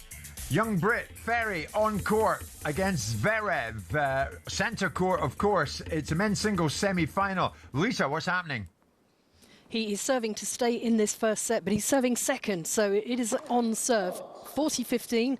4-5 against Alexander Zverev, the number 2 seed here, the French Open champion. But it's Ferry who seems to have had the more complete and clean service game so far. The unforced errors racking up for the German. 16 so far, 13 straight winners though, keeping him right in that as he puts that one right on the line and pulls another point back. Arthur Ferry still has the chance to take this to 5-all, but yeah, a really, really good performance so far by the new British number 1. Wow. Zverev still in that particular game at 5-4 Zverev in the first set at the moment. We'll return to Lisa. But young Arthur Ferry, Simon, making a real fist of it early on, which is great. Yeah, very much so. He got broke very early in the set and then broke straight back. Yeah. So he needs to hold this service and stay in this set. Otherwise, he gives this guy a brick shed to build upon. Okay, Wimbledon, of course, in full swing, getting down to the real business end of the tournament. Same at the World Cup in the USA. And, of course, yet to get underway, the Open. Yeah, the best in the world of golf are descending on the UK. It's at Royal Birkdale next week. And the Open has warned it is cracking down on bad behaviour at the tournament. Spectators could be ejected for booing good shots. The Open have published their new Spectator Code of Conduct, which states that fans must remain quiet and still while players are preparing for and playing their shots, and they are being instructed to celebrate great play in a fair and sporting manner as well. talkSPORT's golf correspondent Rupert Bell joins us. Rupert, good afternoon. Is golf right to crack down on rowdiness in the name of tradition? Well, I think just putting some rules in place probably is a common sense decision by the R&A. I think this has all come about, of course, for the unedifying scenes at the Ryder Cup last year. It wasn't too clever when Wyndham Clark won the US Open. He was being roundly booed by his compatriots as he battled to victory. But one of the things that most people say about the Open crowds, that they're not really a problem. And having experienced every Open since the year 2000, I've rarely come across anything that you would consider sort of out of the ordinary and sort of uncomfortable. But I think putting in code of practice and just saying to people, just use your common sense, cheer and basically root for the home fans, that's what they do. But when if you start booing maybe an American player who's playing alongside Rory McIlroy, then that is just not something the R&A will tolerate. They put a whole range of things in process, including, and one I think they might find struggle to enforce, is, okay, you can take photographs, but they say no video recording. So how are they going to police that on your mobile phones? I think what they're saying is don't put that out on social media because of all the broadcasting stuff that goes on. But those are the sort of things that they're bringing in. If you read through it, it's basically a series of common sense suggestions. Just don't behave like an idiot is basically what they're saying. And I have to say, open crowds don't tend to. I mean, Wyndham Clark, as you rightly say, Rupert, became the target for drunken yobs at last month's US Open. So maybe our own Open is getting in ahead of this and saying, right, there can be no repeat. I'm interested in your thoughts. When they come out with serious or repeated breaches of the Open commitment will not be tolerated and may result in removal from championship grounds without refund. So you'll be kicked out and you won't get your money back. So they are serious about this. I think they are, but I hope they go when no one sees this happen at all. Yes, there have been instances on American soil when fans have been evicted. But I think at the Open, I can't remember an incident, but maybe they're his and some people might know, but it's not something I can actually recall. But they're just saying if anyone is a repeat offender, then you're going to be thrown out and you suffer the consequences. So I think the R&A are quite right. But it's not necessarily the cheapest day out. You know, it's good value and it's a sellout.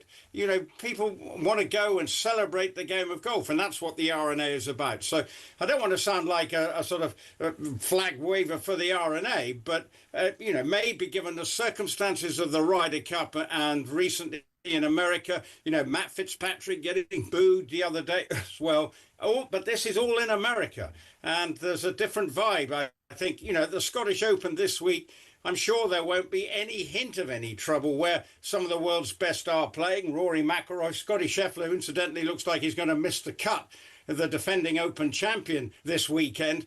You'd actually say that, you know, in the main, British golf fans and American players said as well are some of the most knowledgeable and respectful fans out there. So I don't foresee any problems, but you never know.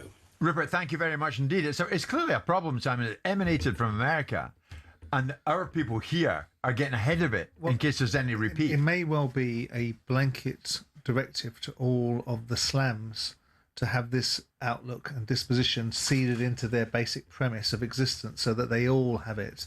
So all of the slams that exist in golf have the same set of coding behind it. Yeah. I might be wrong on that, but I mean, if we haven't got instances of it in the past, it seems a curious one that it needs to be inserted. But they must. I mean, I would think it's something to do with the fact that the slams have all been given a directive. They all operate under the same sort of premises as they do in tennis and other sports. Yeah. And so there's a certain set of guidelines that then get superimposed over all of the principles, rules, and protocols that these tournaments introduce and uphold. Simon, back here, we know it's all change at Liverpool. Arne Slot has gone. Of course he has. And in comes Andoni Iraola for next season. It's all changed behind the scenes as well. We're hearing Michael Edwards has stepped down as FSG's chief exec of football at Liverpool. He had previously stepped down as sporting director before that. Then he became chief executive of football at the football club, and now he has gone. So he might get chairman's role now. Interesting. But the movement behind the scenes of Liverpool. He was billed once upon a time as the architect behind the recruitment policy of Liverpool that brought success. Then he went away and came back again, didn't he? And I think I'm right, aren't I? Yes. And then he came back and was perceived to be the salvation of Liverpool's recruitment policy again. It hasn't quite worked out that way, has it? There's been a lot of money spent on players, and it hasn't, at this moment in time, registered the same sort of success specifically last year. So, it may well be that Iraola has his own view on who he wants to work alongside. There might be a variety of reasons. But Liverpool as a machine will go on. They've got an excellent manager. It's going to be fascinating to see if he translates on the big stage, because he's certainly translated at Bournemouth. Right. Liverpool tell us the departure marks the culmination of a planned transition. To what? Who's transitioned to that role then? Be interesting to see, won't it? I mean, that sounds like some sort of speak for nothingness. That comes from Mike Gordon, the president of FSG. It'd be interesting to see what the transitions is to. He'll probably assume the role that Edwards vacates. Okay. And his expertise in player recruitment is what? It'd be interesting to see, won't it? We're about to find out, aren't we? We're about to find out. So all change at Liverpool when it comes to the manager, all change behind the scenes as well. Young Ferry doing brilliantly at Wimbledon. We'll get to him. You're listening to Jim White, Simon Jordan, live on talkSPORT. For all your trade or DIY projects, first stop, Tool Station.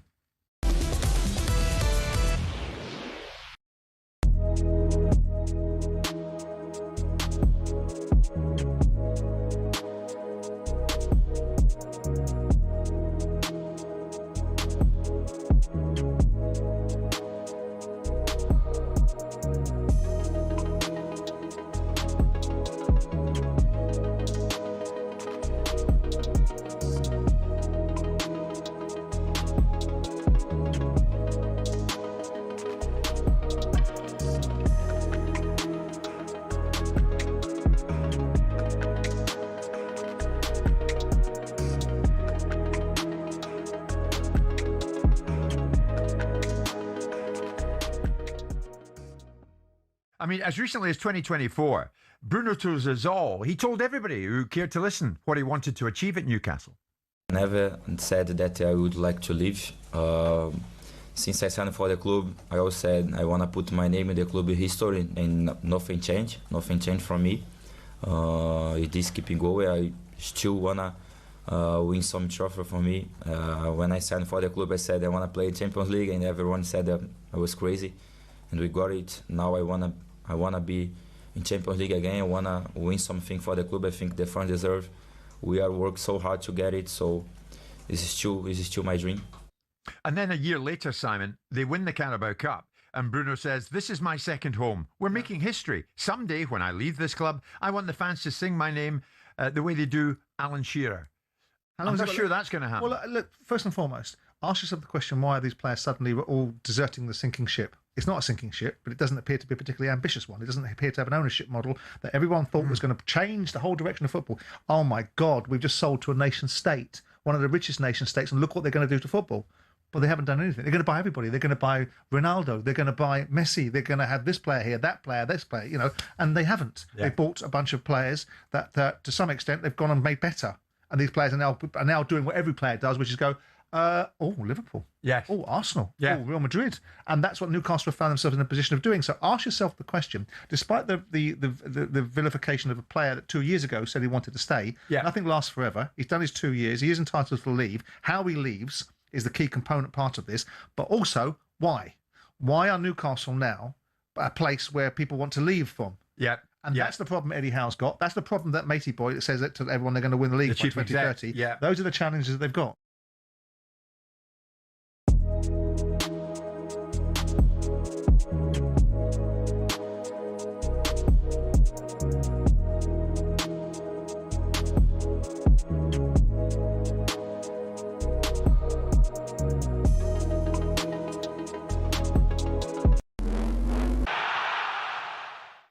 Iconic. There's no other word. An 18-karat gold trophy that owns the world, and it waits. It waits for 4 years. It's 1971, and FIFA need a new trophy to replace the Jules Rimet, so they launch a worldwide design competition. And in his studio in Milan, 50-year-old sculptor Silvio Gazzaniga immediately gets to work. But instead of sending FIFA a picture, he goes further and makes a prototype they can hold. It works. FIFA choose his design over 52 others, and perhaps the most beautiful piece of silverware or goldenware enters the beautiful game. Let's let the artist himself describe it. Gazzaniga said the idea was to create something symbolising exertion, dynamism, and the jubilation of an athlete in the moment of victory, with all the joy that contains. The malachite rings in the base fitted the sculpture well because it's green like a football field, and it's also a precious stone. The first captain to lift the trophy was Franz Beckenbauer in 1974, and of course, it's only the greatest who get their hands on it. Zoff, Matthias paved the way for the modern-day heroes who dreamt of lifting Gazzaniga's masterpiece. But there was something about this man holding it that seemed to deliver everything the sculptor had imagined. Were I to ever redo it, the artist once said, I wouldn't change a thing.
Friday afternoon, just gone 2:30. Let's head down to Centre Court, Wimbledon, and Lisa.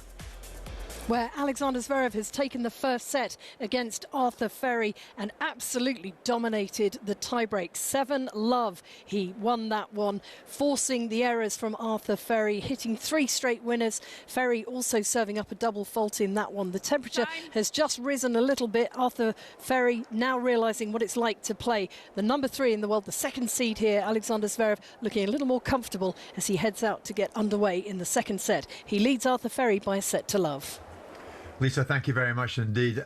What a shame. He gets to a tiebreak. I just think that the 2 points in that set that tiebreak defined it was a double fault to go 2-0 down, and then a forced forehand which put him 3-0 down, and all of a sudden the mindset in the tiebreak has changed because he went into that tiebreak. He's got to serve better, because if you look at the percentages of first serves that he's winning against the ones Zverev is winning, and the second serve, he's not serving well enough. But in that tiebreak, it's the first 2 points that defined it. Because if he doesn't serve a double fault, which he had no reason to, besides the pressure, doesn't hit a sloppy forehand trying to hit a winner off the back of the court. Well, he's got almost the entirety almost of the centre court crowd behind him. So into the second set, they go 7-6 Zverev in the first.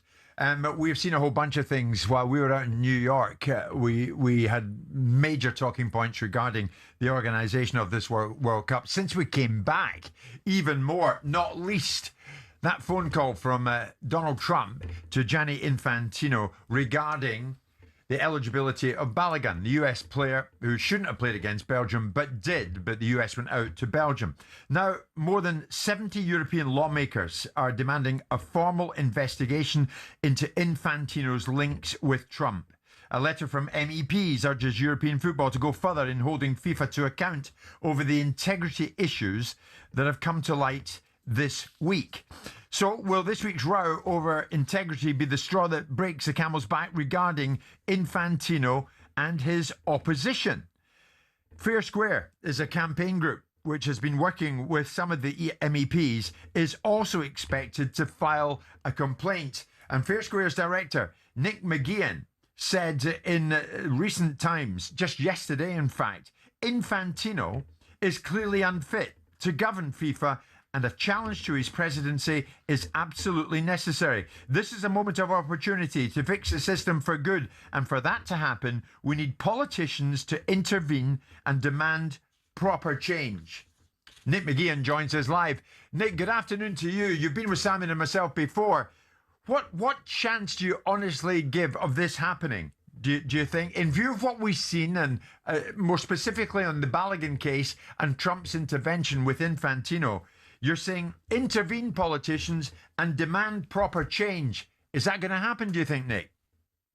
Good to see you both. Thanks for having me on again. Thank you.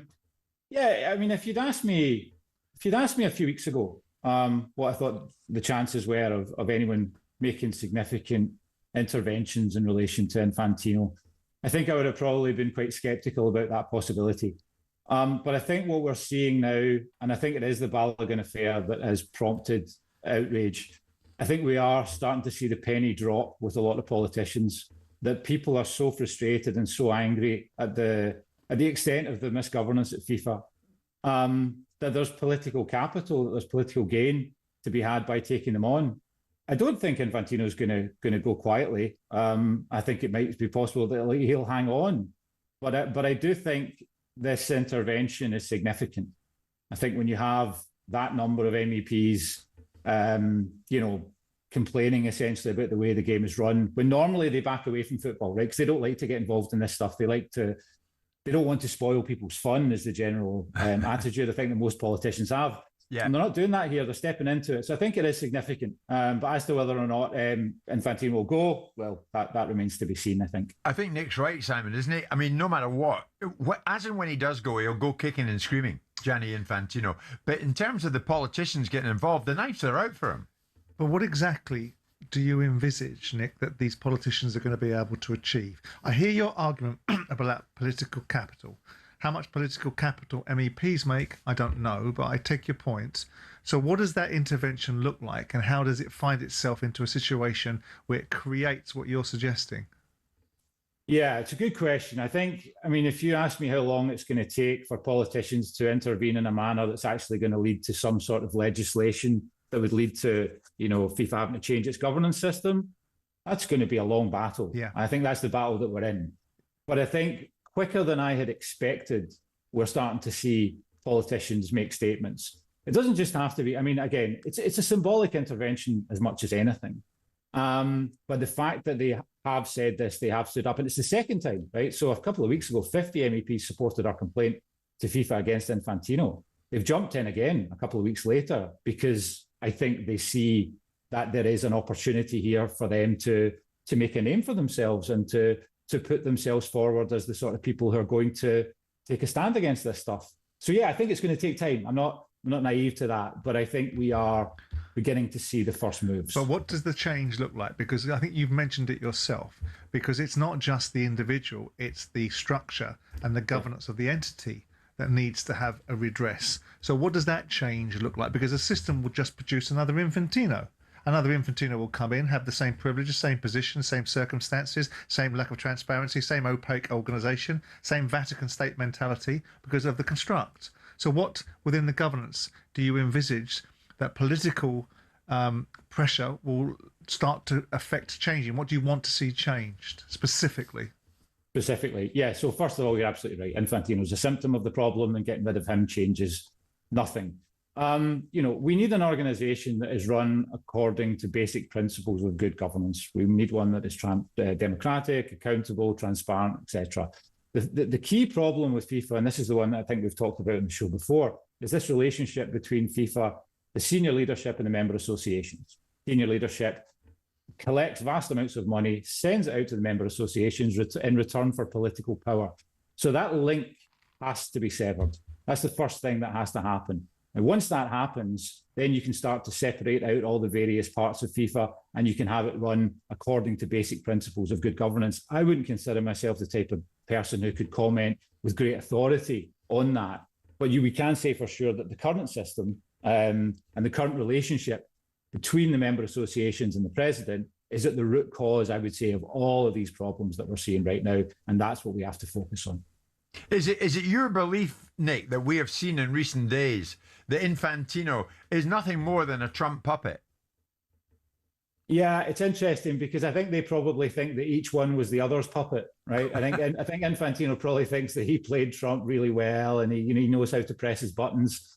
But at the end of the day, I mean, Trump sort of pulled his trousers down here on this. The fact that he essentially claimed victory in the Balogun red card affair, when I assume that Infantino wanted this to be behind the scenes, he would have assumed that people would have had their suspicions, but there would have been no smoking gun. And then Trump comes out and claims credit for it. Yeah, I think it's... You must have been... Were you frustrated, Nick? Because when I listen to I don't look at Trump as anything other than what he is, right? So it's not surprising to me that he would operate the way he did. But all the media attention initially seemed to be on Trump, when really and truly it was FIFA's gift to manage the situation the way that they could choose to. Trump taking liberties and pushing the envelope goes with the DNA of what Trump is or isn't, and we can all have a opine on that. But the media initial reaction was all about what Trump had done rather than the absolute degradation of responsibility that FIFA had exhibited.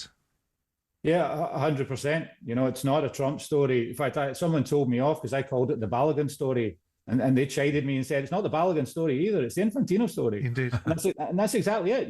It's fine. We expect Trump to call him up and expect him to ask this. It's Infantino's job to say, no, the rules matter. That's right. And you don't get to break them just because you're the president of the United States. And of course, Trump then turns around and calls him a strong man, when in fact what he means is he's a very weak man. Yeah.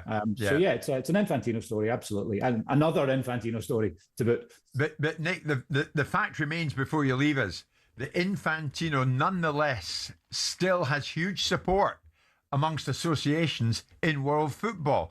And also, the fact remains that he'll probably stand to become the president, re-elected again next year, unopposed. Yeah, it's the power dynamics within that organisation mean that he is well entrenched in his position. And even if we get a lot of political pressure on him, it is possible that he will stay there. It's possible he will win this next election. But I think we are at the beginning of a process where the penny is beginning to drop, as I said.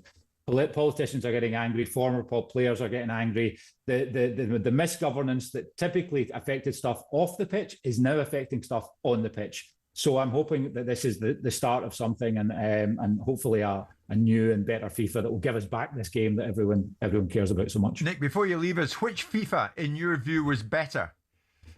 This one or the one under Blatter? I didn't work on the one under Blatter, so I'm probably naturally inclined to say this one, but maybe that's just because I don't have the hindsight to comment effectively. So I'm just going to say, as an advocate, this one, but I'm not 100% sure about it. But this one is certainly very, very bad. I don't think there's any doubt. And more to the point, This one's dangerous, and I think that's the thing that we have to really worry about. Fair Square director Nick McGeehan, thank you so much again. This one's dangerous, he's saying. Well, it's dangerous because the moment it's almost priced into people's thinking that players will cheat on the field. But when you go beyond the players cheating on the field or the histrionics of individual managers, and you take it up to those that are supposed to run the game, and you start to question the validity and the authenticity of the game, then you are in a very dangerous territory, because the moment the public stop believing that football is seeded in equality and fairness and equity, and what they believe is and what they're watching is authentic, then you start to deconstruct the sport. And that in its own right has real existential threat. It has existential threat to the broadcasters wanting to be involved in it. It has existential threat to those who want to participate and watch it. So you have to be very careful. It's a whole different set of rules when the quote-unquote minnows act out, but when the big guys in the room are being proven to have no integrity and actually will bend and shape the game the way they see fit, then you are into a really dangerous sort of space. For sure. Thanks to Fair Square director Nick McGeehan for joining us again. Does a lot of good work, does Fair Square. You are listening to Jim White and Simon Jordan on talkSPORT in partnership with Toolstation for your trade DIY project. First stop, Toolstation.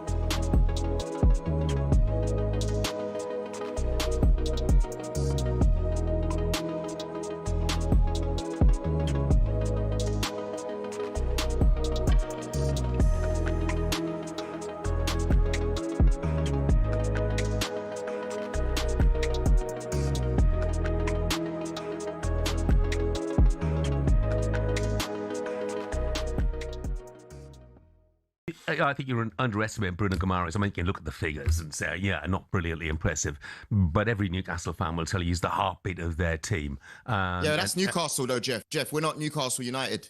Oh, right? Joe, don't be arrogant. Do not be arrogant, pal. What do you mean not be arrogant? We're Premier League champions. Yeah, I'm not saying I don't want him at the club. Yeah, you're Premier League champions now.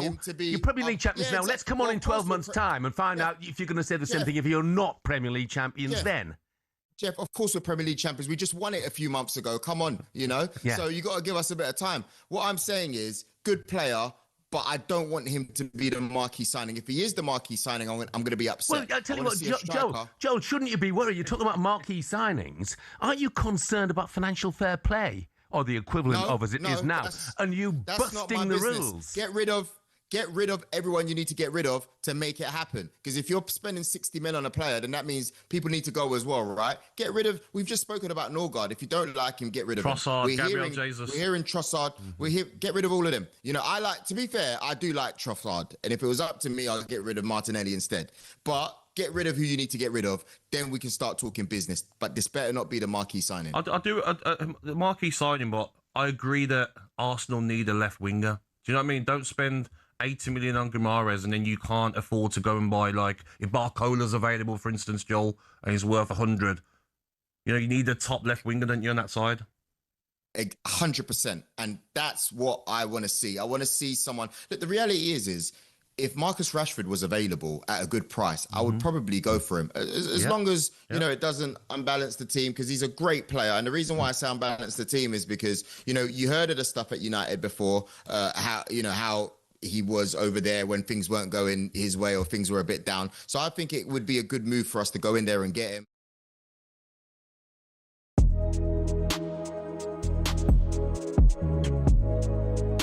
Get ready to get that winning feeling with talkSPORT Win. This summer, talkSPORT is bringing you live and official coverage of every game of the FIFA World Cup 2026. And to celebrate, we're giving away £26,000 guaranteed. Go to win.talksport.com to enter now, and you could win 26 grand in your hand, tax-free. Enter now, and you could be the next to get that winning feeling, courtesy of talkSPORT Win. Find out how to enter now at win.talksport.com.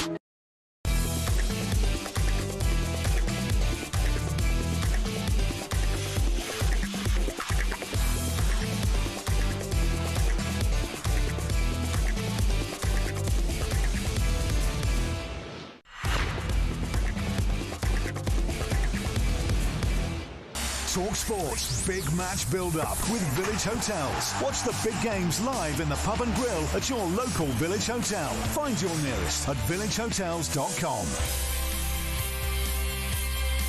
Big game tonight, isn't it? We're going to look at the game between Spain and Belgium with Village Hotels. Simon, in the process of doing that, I want to put this question to you. Can clubs really dictate to countries when it comes to matters World Cup? The Belgium defender, Zino de Bast, will miss tonight's World Cup match against Spain. He's been declared unfit, not by the Belgian Association or the Belgian manager, but by his club, Sporting Lisbon. The Royal Belgian Football Association said in a statement that Sporting Lisbon have been on, saying De Bast is unfit, telling the player he's not ready to feature in this game. An assessment which the association claims differs from that of their own medical staff. So he's going to, if Sporting get their way here, De Bast will not feature in this match tonight against Spain. But they won't get their way because the governance exists that the clubs have to acquiesce or accept the premise of the International Federation. When a player is called up, unless the player himself decides he doesn't want to accept the call-up, then they have to play and they have to go and attend. Yeah, but hang on, that's not what the statement from the Belgian FA says. Well, they say Zino de Bast will not be available for the quarter-finals. His club, Sporting Lisbon, informed the player that they do not consider him medically fit to play matches. Well, then I'm assuming the players withdrawn him. Because it's an interesting set of language, but let's just work that backwards, right, and try and work our sense through that. Because my understanding of it, and having experienced it, unless it's changed dramatically, was that once a player is called up, the club can get in line, and the federation has the right to do as they see fit, and that's the end of the discussion. Right. Now, it would appear to me, by what we've just read, is that the player has been told by his club that he's not fit. Right. So the player has now told the federation he's not fit. He's not fit. Whereas if the player turned around to the federation and said, I will do what you asked me to do, then he would be either be playing or declared unfit based upon their assessment of him and not the club's assessment of him. Right. I don't really understand how the club have got into a position to assess his fitness, besides the fact he's told them. Well, which makes no sense, because you'd assume he'd want to play in a World Cup quarter-final, wouldn't you? Exactly. And the Belgian FA say Zino is currently training individually under the supervision of the Belgian FA's performance department. Because there never used to be a compensation mechanism in place, because obviously what happened when you sent players away on international duty, if they came back injured, all of a sudden you'd be paying their wages, and the International Federation would go, not my fault, Gov. And then compensation was introduced into the equation, insurances were brought into play, and then international federations had to compensate football clubs if players got injured on duty. Yeah. It seems absolutely perplexing to me that is not the case, because otherwise you're just in the lap of the gods, with clubs determining what their players can and can't do on international duty. It must be with the cooperation of the player. Now, it may well be a storm in a teacup. It may well be that he was going to be declared unfit anyway by the Belgian medical staff. Well, remember the name Zino de Bast. See if he's in the Belgian lineup tonight when Belgium line up against Spain in the quarterfinals at the LA Stadium. And it's a match you can hear live commentary on talkSPORT. Who wins it briefly, incidentally, Sam? Spain, Belgium. Oh, Spain all day. Spain all day. All right.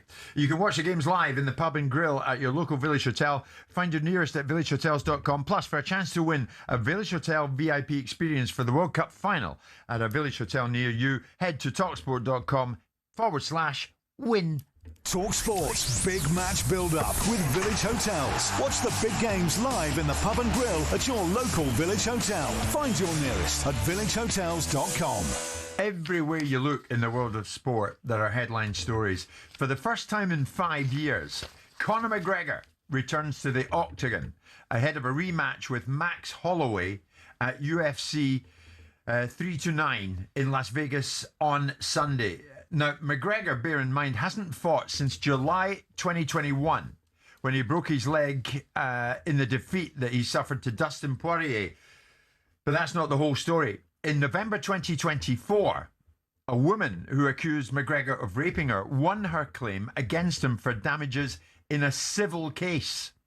A jury found that McGregor assaulted Nikita Hand in a Dublin hotel in December 2018. He was ordered to pay her more than €248,000 in damages. The police had investigated the claims, but criminal charges were never filed against Conor McGregor. So, ahead of this rematch with Max Holloway coming up in Vegas on Sunday, there was a media conference yesterday And McGregor was asked if he deserved the platform he was about to be given. I'm an innocent man, and I'll stand for my innocence until the day I go out. And that is still a situation where I fight. There's a reason it didn't go where it went, and it went to a civil trial. It is what it is. It stings deep. I continue to fight. I know the truth. And I know that lying lips are an abomination to the Lord. And I know that anything done in darkness will soon come to light. And I trust in God that it's coming. You best believe it's coming. And I look very, very forward to the day. Do you feel like you fell into the trap that so many fighters do with fame and money? Obviously. 2017, double-weight world champion, Floyd Mayweather banked. And then I launched an Irish whiskey. I didn't drink heavily, if at all, in that time of my life. I was an athlete at the top of my game. Next thing you know, there's thousands upon thousands of bottles in my garage. Sell this, Conor. Okay, I'd leave my property and with 2 bottles under my arm. And that was it. I was caught. God gave me these lessons. That's it. I was trapped and caught. And it is what it is. I trust in God. I trust in my journey. And I trust in the truth.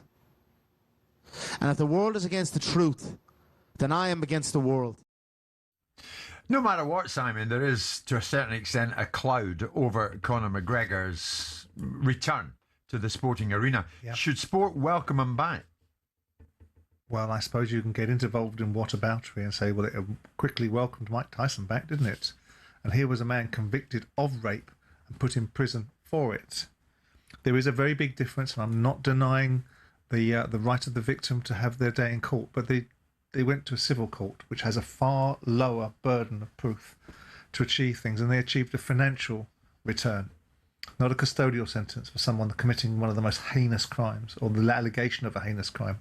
He talks about the ability to be able to he denies the existence of such a claim, or not existence of the actions, says he's going to prove the fact of that, and it's going to see the light. Well, we'll wait to see that. And that is really what you can say. I mean, again, it's a difficult one because you look at a civil claim. I'm very careful to walk this line. I'm always dubious of civil actions because they do contain a much lower burden. And there's normally some form of financial restitution because it's the easier walk away from the damage situation, deal with it in a circumstance. But I always much prefer when someone has the burden of proof. If the police have investigated this and do not believe there's any charges to be brought, it doesn't mean he's innocent. It means that there is some very grave doubts about the validity of the claims or the ability to substantiate them, which in some respects makes him not guilty. Now, of course, because he's paid a claim and because he's been judged, some would say, by a jury of his peers. Yeah. And a civil case, it's a matter of fact, in the same way that Prince Andrew has not been brought into a federal court and wasn't extradited because the circumstances were what they were. He dealt with it in a civil court and obviously settled it outside of it. And this one, he's been inside a court.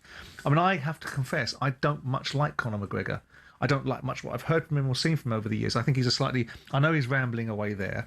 And of course, fame and wealth changes people's perspective, but I've never much liked what he represented. But that's my bias, and that shouldn't be allowed to come into the equation as to whether he's guilty of some awful crime or not.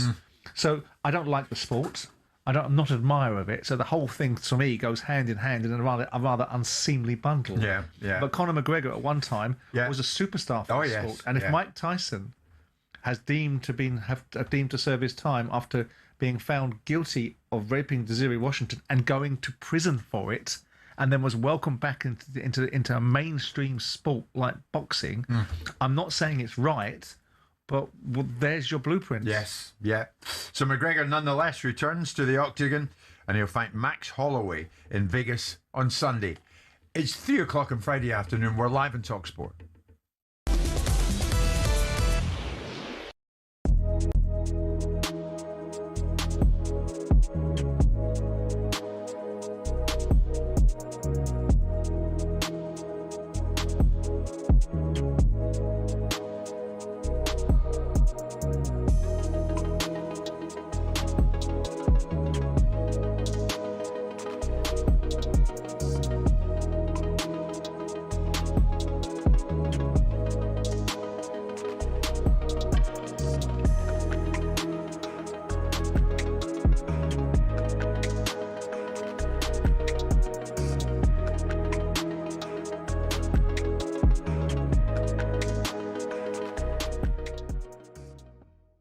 before I get on to Norway, I have to ask you, because I've seen so many stills, amazing photographs that you are going to have to get framed and put at home. But that moment where Raul Jimenez was going for his overhead kick and you put your head in, there's a brilliant moment in commentary between Jim Proudfoot and Stuart Pearce where Jim said he almost got his teeth kicked out there. And Stu said something along the lines of, I don't think he'd have cared about that. What was going through your head? I've played against Jimenez like many times, and I know he always likes an overhead kick if he can set it up. So just when the ball was there, and it's kind of one of them where you're just throwing yourself in front of it, like safely. You can still do it safely. Do you know what I mean? I knew I wasn't going to get it right in the face, but as I said, it was at that point, it's just you're giving everything for the team, and you know how hard they've worked. So you're just wanting to show your part. So yeah, I made a nice little highlight. Yeah, and you talked about the specialism and why Thomas Tuchel's brought you in. Jeff Stelling has also said he thinks you should start against Norway because of what you've done against Erling Haaland in the past. I think he's only scored 1 goal past you. Is that right? Yeah, I don't want to jinx it, but yeah,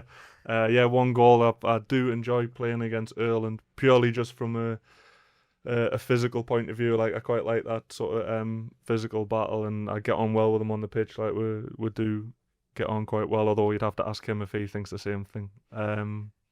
But yeah, like if I'm asked to do that, I'd be more than ready and more than happy to do that. But obviously I also know that we've got sort of 4 other centre-halves who are also top quality players and have played this whole tournament because of that too. So I've seen a picture of you both grappling and it didn't look like you were friends. I'm not going to lie. Yeah, I was going to say it might be different between England and Norway, but between Newcastle and City, it wasn't me.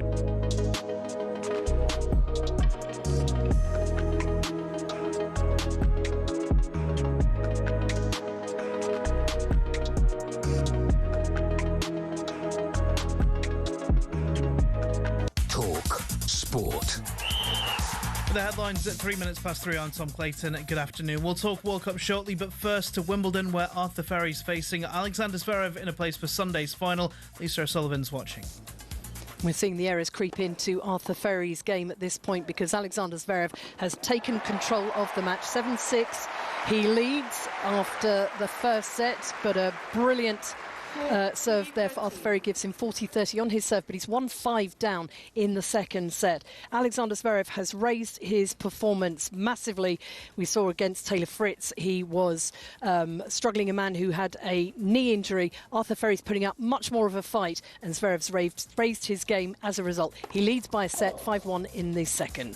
Thanks, Lisa. Elsewhere today, who should get the nod in defence if Mark Gahey can't play against Norway? He's suffering with a hamstring issue, so John Stones or Dan Burn? Here's Steve Bruce.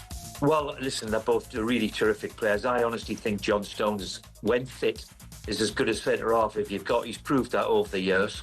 So I would have thought he might move in that direction. Meanwhile, we've been told all the pressure's on England and Norway can just enjoy themselves. That's according to their former captain, Stefan Johansson. We basically feel we got everything to win. You know, I think the main pressure is on England. So I think what's happened over the World Cup is just united the whole nation, and it's just good to see, you know, the spirit that the team and the results has made us. England face Norway live on talkSPORT tomorrow night at 10. Spain v Belgium face off tonight at 8. To Anfield, where Liverpool CEO of football Michael Edwards has stepped down, Mike Gordon will assume control. The club says it doesn't affect their summer plans. And Manchester City will sell £10 tickets to local residents around the Etihad from next season. Between 100 and 500 tickets will be available, starting with their Premier League opener against Bournemouth. Get more at talksport.com. talkSPORT News. Brits are feared to be among the dead in Spanish wildfires, and 2 brothers have been jailed for a murder committed back in 1984. Sinead has more in half an hour.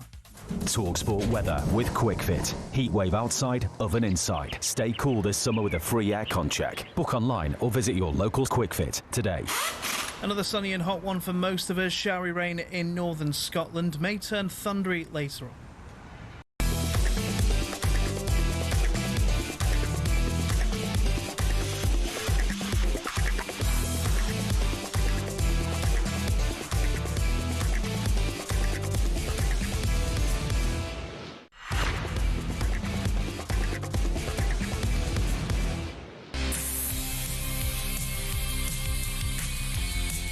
Good afternoon, everybody. 5 minutes past 3 o'clock this Friday afternoon, and it's another war one. It's exceptionally warm down at Wimbledon, and our boy Arthur Ferry is finding it pretty hot on centre court at the moment.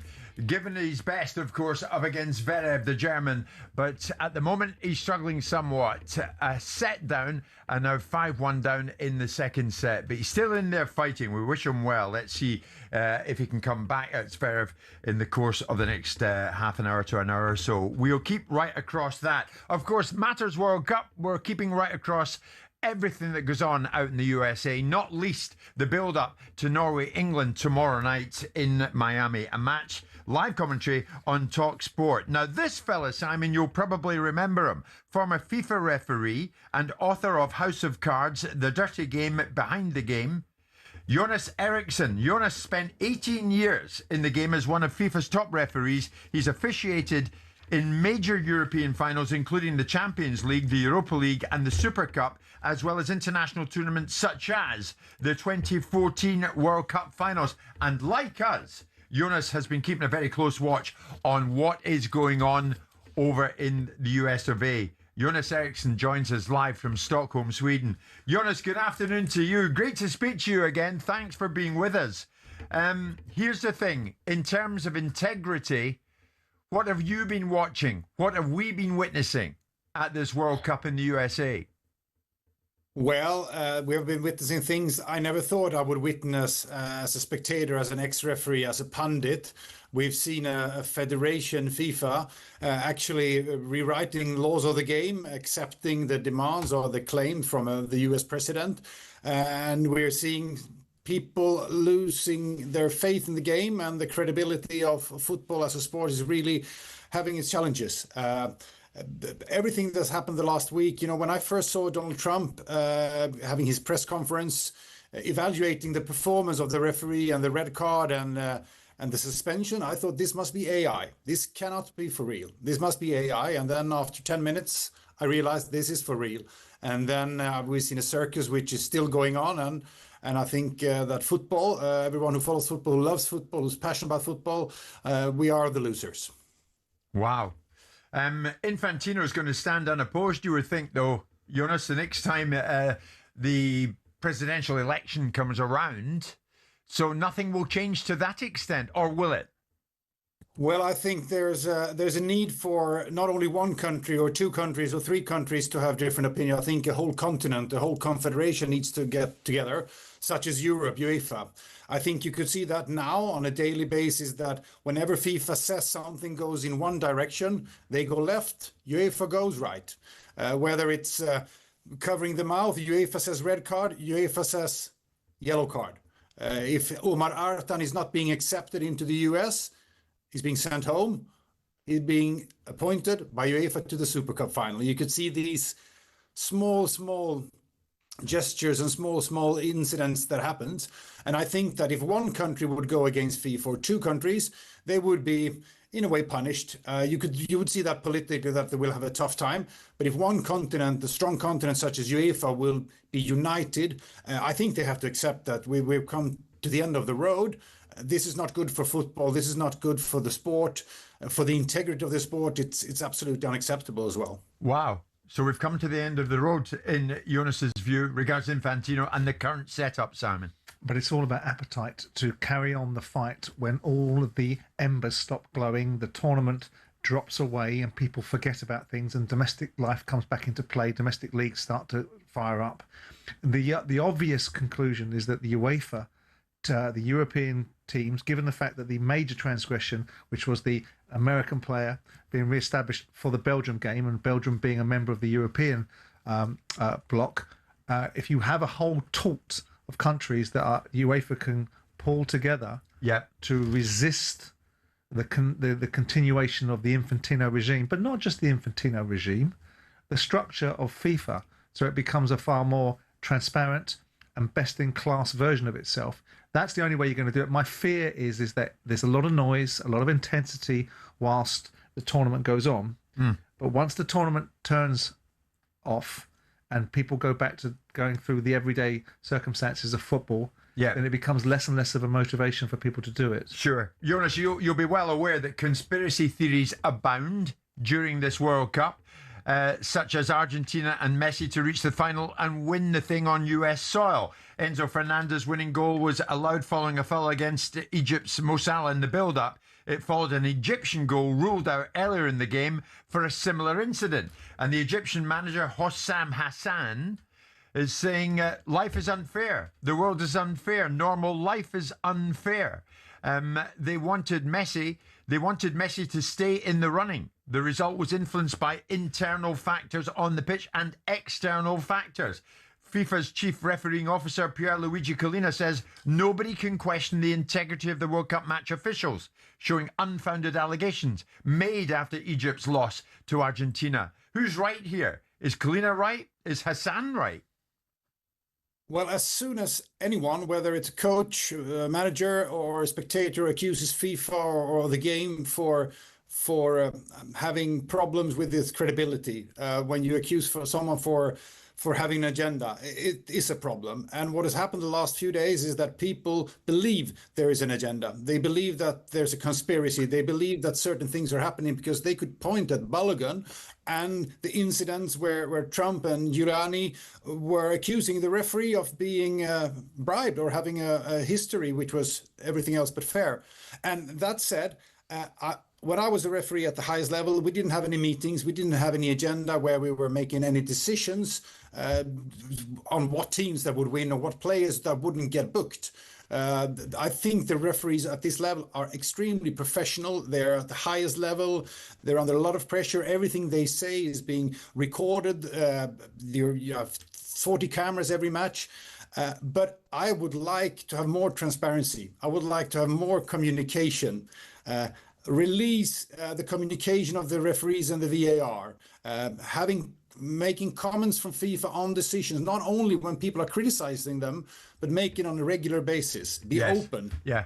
If you would do that, it would be so much easier because then people would trust you. And at the moment, the word trust and FIFA, they wouldn't match in the same sentence to me. Wow. Do you feel in the current climate, Jonas, that you could have freely and confidently officiated at this World Cup? Well, to be honest, the situation for the coming matches in the tournaments, it's extremely difficult because whatever you do, you will be accused in any direction, whether you give a penalty or not. So you have made an environment for the referees. It's difficult enough. 300 decisions within 90 minutes. You're running at high speed with a pulse of 85% of your maximum pulse. It's a lot of pressure. And if you are being accused for having sympathies or conspiracy theories, it will be even more difficult. So it's much tougher today than it was in the past. You could say a lot of things about Sepp Blatter and his way of leading FIFA. But what has happened over the last 8 years, 10 years, I mean, with Infantino and the refereeing side, and this is, what happened the last week, it's sad because the credibility is the most important currency for a referee, and when you don't have it, it's a problem. Yeah, I mean, it was incumbent upon FIFA to come back and push back against some of the nonsense that the task force leader Giuliani and Trump said about this referee, and you heard silence. But is there any part of you, Jonas, that worries about some of the performances of referees? We're seeing VAR now being suggested as being the most likely place if there are any kind of corruption, any kind of issues, that in VAR it is the place it'll find itself because of the lack of transparency you referred to. And this has now become a millstone rather than an aid. But when you watch performances, like, say, the referee in the Paraguay-French game, does it not make you look at it with a degree of concern? Because I watch that game and I'm always trying to find myself on the side of referees because it's very easy. Players are, it's an irony about players accusing referees of cheating when they spend a lot of their time doing the very thing that they're accusing others of doing. Right? So I find that ironic. But when you saw the game, and I don't want to try and create controversy by getting you to point your finger at an individual referee, but does it not cause you a degree of concern about either the level of refereeing or something else slightly more sinister?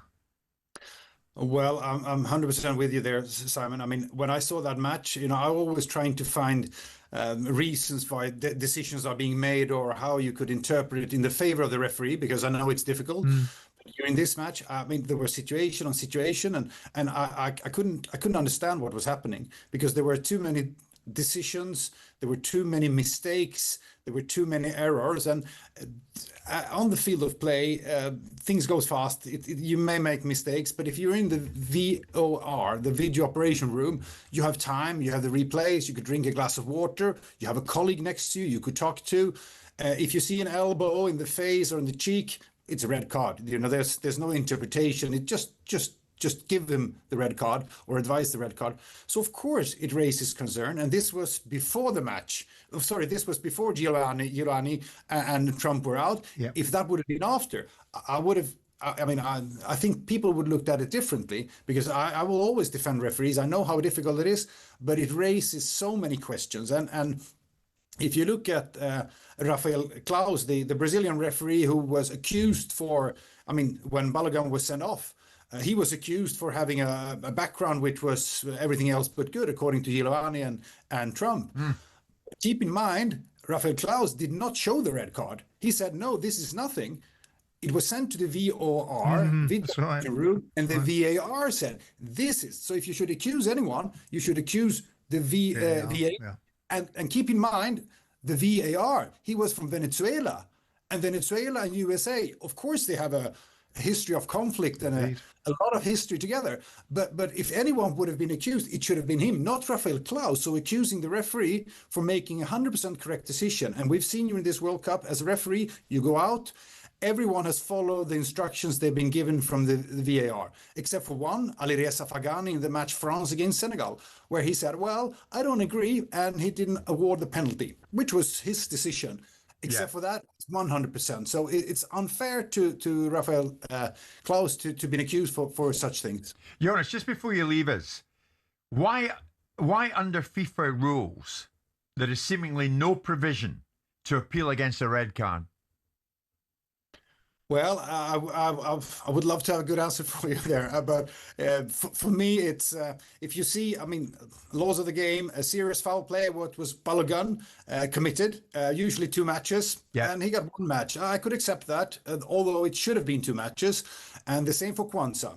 Serious foul play, usually 2 matches, and then you know what happened after that. Kwanzaa still has 2 matches. Right. Balogun, he got away. He got 1, and then it was reduced to 0. It was postponed during 12 months, and we don't know the rationals behind it. And what is said here is that, you know, the FIFA refereeing department makes all the decisions. No influence of Gianni Infantino, the presidency. That is nonsense. Everyone who knows the history of football, you know that Gianni Infantino became the general secretary of UEFA in 2009. In 2010, a few months later, he hired Pierluigi Collina to be the chief refereeing officer. In 2016, he became the president of FIFA. A few months later, he hired Pierluigi Collina to be the president of the referees committee. They spent personal time together. They have a tight relation. When you see the press release, when you see when the official FIFA media are on the training ground, always you see they're good friends, they're hugging, they're kissing, high fives. Of course there's a relation. Of course they're influencing the decisions. Of course they're influencing the appointments of the referee, whether they're good or bad. Of course there's a connection there. So it's not like the referee unit is absolutely 100% independent and they make their own decisions. It's a joint decision, always. Yeah. From a FIFA referee, Jonas Eriksson, it's always good to hear from you, and today was no exception. Thanks for being with us. Thank you for having me.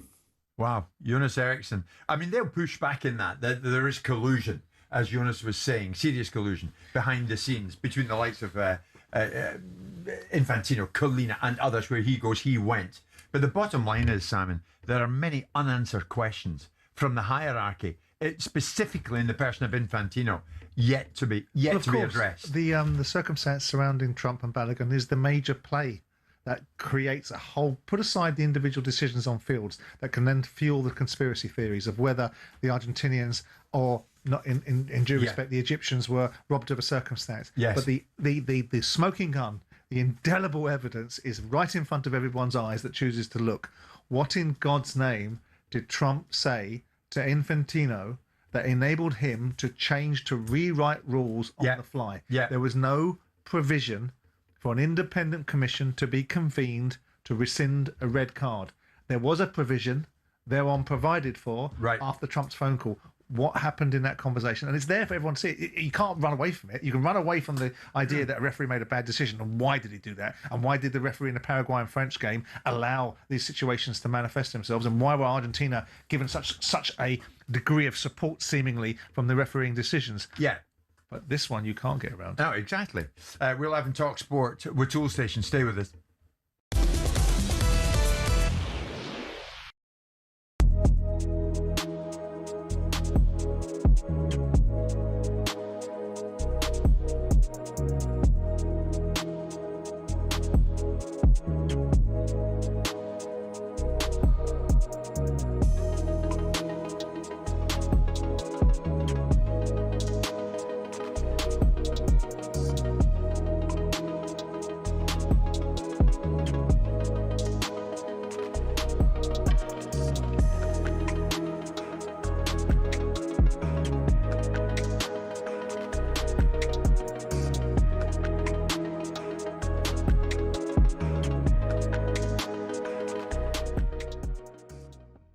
We all expected, okay, we need to beat Croatia by 3 goals, we need to go and beat Ghana by 3, and then we should beat Panama by 5, we should beat Congo by 5. But what's it like in a tournament? It's not always the case, is it? No, definitely not. You know, it's funny when I see, you know, the betting, you know, things, you know, before the game, and I'm thinking this is not what we expect, you know, on the pitch. I know that England are favorite against Norway, but when you look at Norway, you know, they look really, really strong, you know, as a unit, as a team. Of course, they have weakness, but England must be aware that if they don't get the position of the ball in this game, and this is where I agree with Troy Deeney, for example. I think with the player they have, England, they should be more confident with the ball. They should show more commitment with the ball, you know, and composure as well. And this is where, you know, something is missing. Yeah. Well, we shall see if we can show that. I mean, if you look, you know, on paper. I'm just sorry to disturb you, Jeff, but for this game, England against Norway, I'm just wondering if Norway get the ball, is it what England wants into this game? You know, waiting, sit back, you know, trying to play in counter-attack, or try to get the ball, the position of the ball, and try to conduct and manage, you know, this game. So this is for me one of the key of this game. Yeah. Are you going to react with the ball and without the ball? I mean, it's interesting because Norway had a lot more possession of the ball against Brazil than most people had imagined they would do. Although the tactics of Ancelotti, though, did he say leave them with it? Yeah. I don't think we should do that. I think we should go after them. I really do. Yeah, pressure. Yes. Yeah. Text from Ryan. He said, Bellingham's been very good, but I think Arsenal's Morgan Rogers should get a chance in the next game. Ryan, dream on. 130 million, please. Yeah, Get ready to get that winning feeling with TalkSPORT Win. This summer, TalkSPORT is bringing you live and official coverage of every game of the FIFA World Cup 2026. And to celebrate, we're giving away £26,000 guaranteed. Go to win.talksport.com to enter now, and you could win 26 grand in your hand, tax-free. Enter now, and you could be the next to get that winning feeling, courtesy of TalkSPORT Win. Find out how to enter now at win.talksport.com.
Football form roundup on talkSPORT with Sky Bet. The world's gone football. Get in on it with Sky Bet. 18+, gambleaware.org.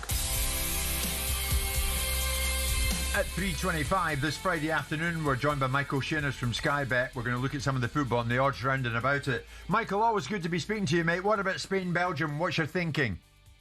Yeah, good afternoon, Jim. Yeah, I mean, obviously we saw France-Morocco yesterday, kind of built it up as could be a real tight game, but ultimately France were just too good for them. It could be the same again this evening with Spain. Spain is 6-10 to win the game. The draw 3-1, and Belgium at 9-2. If you fancy Spain on the outright, they're 9-2, and Belgium, they're the outsiders of the 7 that are left in there, Jim, at 33-1.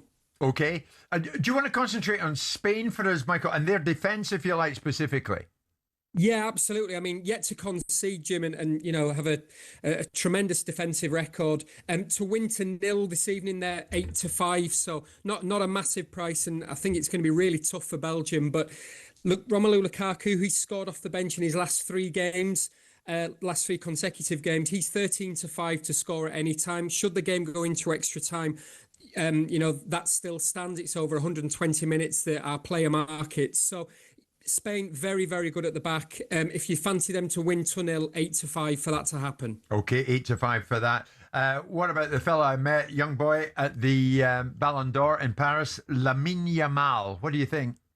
Yeah, I mean, he, probably of the big players, not quite got sort of the sort of the adulation that some of the other your likes of Messi and Ronaldo have Messi and and Haaland and Mbappé have had so far in the tournament. But so we're kind of ready and waiting for him to kick into gear, for him to score or assist this evening again, including extra time. If that happens, he's even money. Surely he's going to come to the party. He's kind of been on the periphery, but you would expect big game tonight. Hopefully he'll come out to play. Fantastic. Michael, thanks again, my friend. Michael Shinners from Sky Bet, Spain, Belgium. Remember tonight, live on talkSPORT, 8 p.m. And that was a look at the latest odds thanks to Sky Bet. 18 plus, gambleaware.org. Football form roundup on talkSPORT with Sky Bet.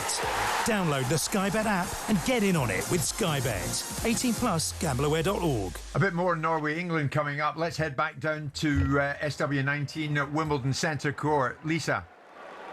Liverpool's Virgil van Dijk among those in the Royal Box today, where Arthur needs to dig out Excalibur on centre court because Alexander Zverev is now 1 set away from a place in the Wimbledon men's final. Errors notching up against the new British number 1, lost the first set without scoring a point in the tiebreak. He's a double breaker down in the second to lose that 6-2.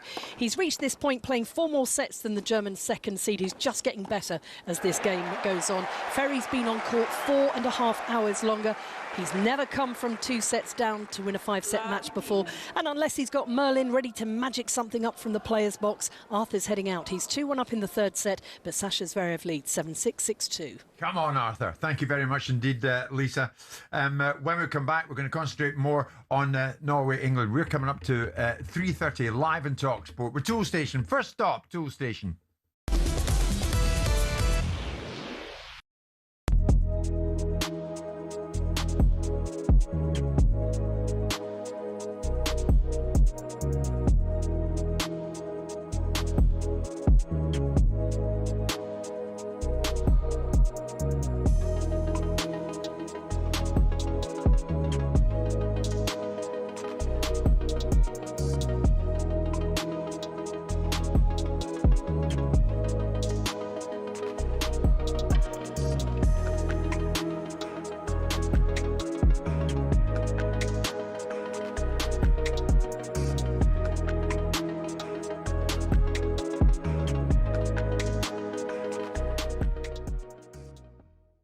Are France that good, or have they been tested yet? I think probably a little bit of both. I think they are that good. I think they are, because they showed second half what they can do in tight spaces and there. But I think there needs to be a moment where they will inevitably come up, probably against Spain, hopefully against England, where with their teams, more danger lies ahead. But they kind of, I think it was quite simple for France. Mate, they're coasting to the semi-final of the World Cup. Yeah. Well, they're a good side though. They're a good side. They've got the best player in the world. Do you know what I like about France? And it's a bit of a throwback. The forwards, when they get the ball, you see a lot of players, number 10s or midfielders, they'll get it and they'll pass it out wide and they'll come back and they'll go out the other side and then you might try and get to the byline. When France win the ball, they stick it into the front 3 or front 4 and they run at you like through the middle of the park. You know, and they just drive with the ball, a bit like what Gaza used to do. And then the game just opens up.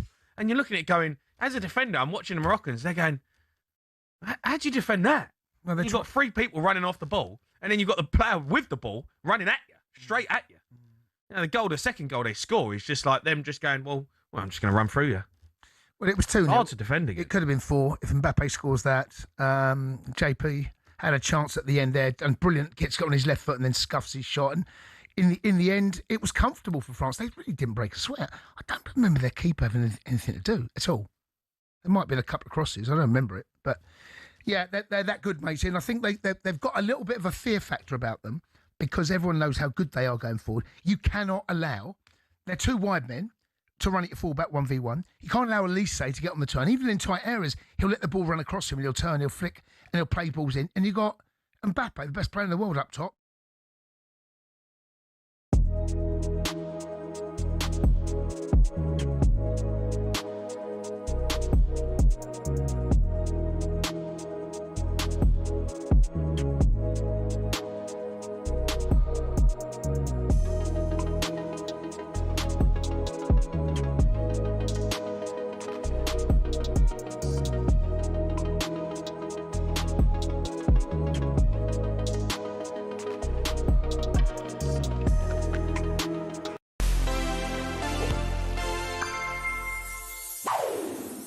We all know that in history, Pele's a GOAT. He's won the World Cup 3 times, the only man to have done so.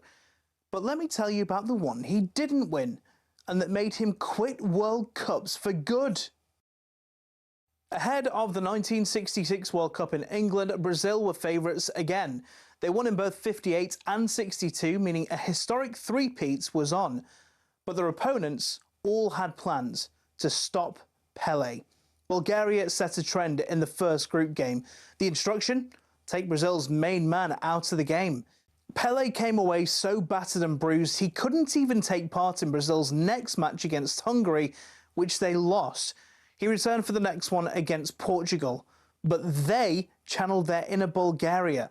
This is one of numerous brutal challenges throughout the 90s. Remember, this was pre-substitution, so Pele had to hobble on before being carried off at the end. It's even tough to look at now. Brazil lost and were out in the group stage. Speaking years later, Pele still had sore memories. At the time, he said he'd never play at the World Cup again. FIFA responded by introducing subs and red and yellow cards. Pele did come back in 1970 as part of the greatest team in World Cup history.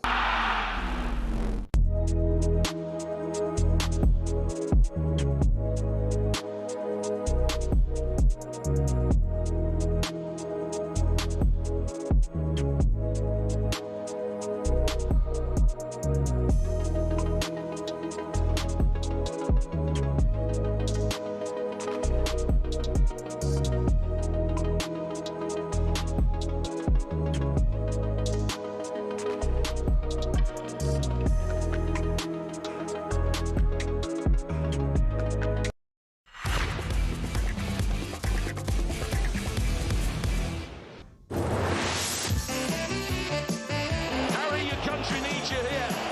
You've got to put this away. Right foot in the air. Oh, bring on the Norwegians in Miami. That's really a big one. That's an extraordinary night. And we overcame the grind. And now comes quarter-final. Now you see the end of the tunnel. I think when I was playing for England, we got to quarter-final. Our game before that was Denmark, and it was a real boring, dour game. Faced Brazil on a little bit of a down, if you like. But them lads with the euphoria around that Mexico game, I think they galvanised really well together. I think these are obviously the difficult games now.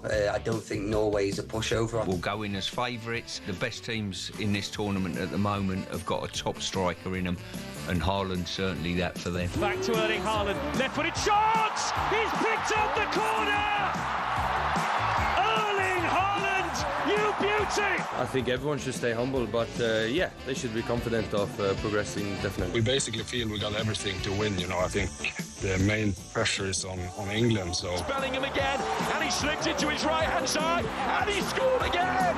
It's 2 in a minute! From the quarter-final, every team can win it. We're in the last 8. It's full steam ahead now.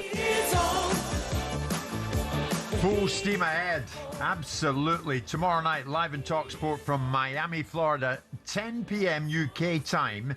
England and Norway go head-to-head in the World Cup quarter-finals. Who'd have thought it? Yep.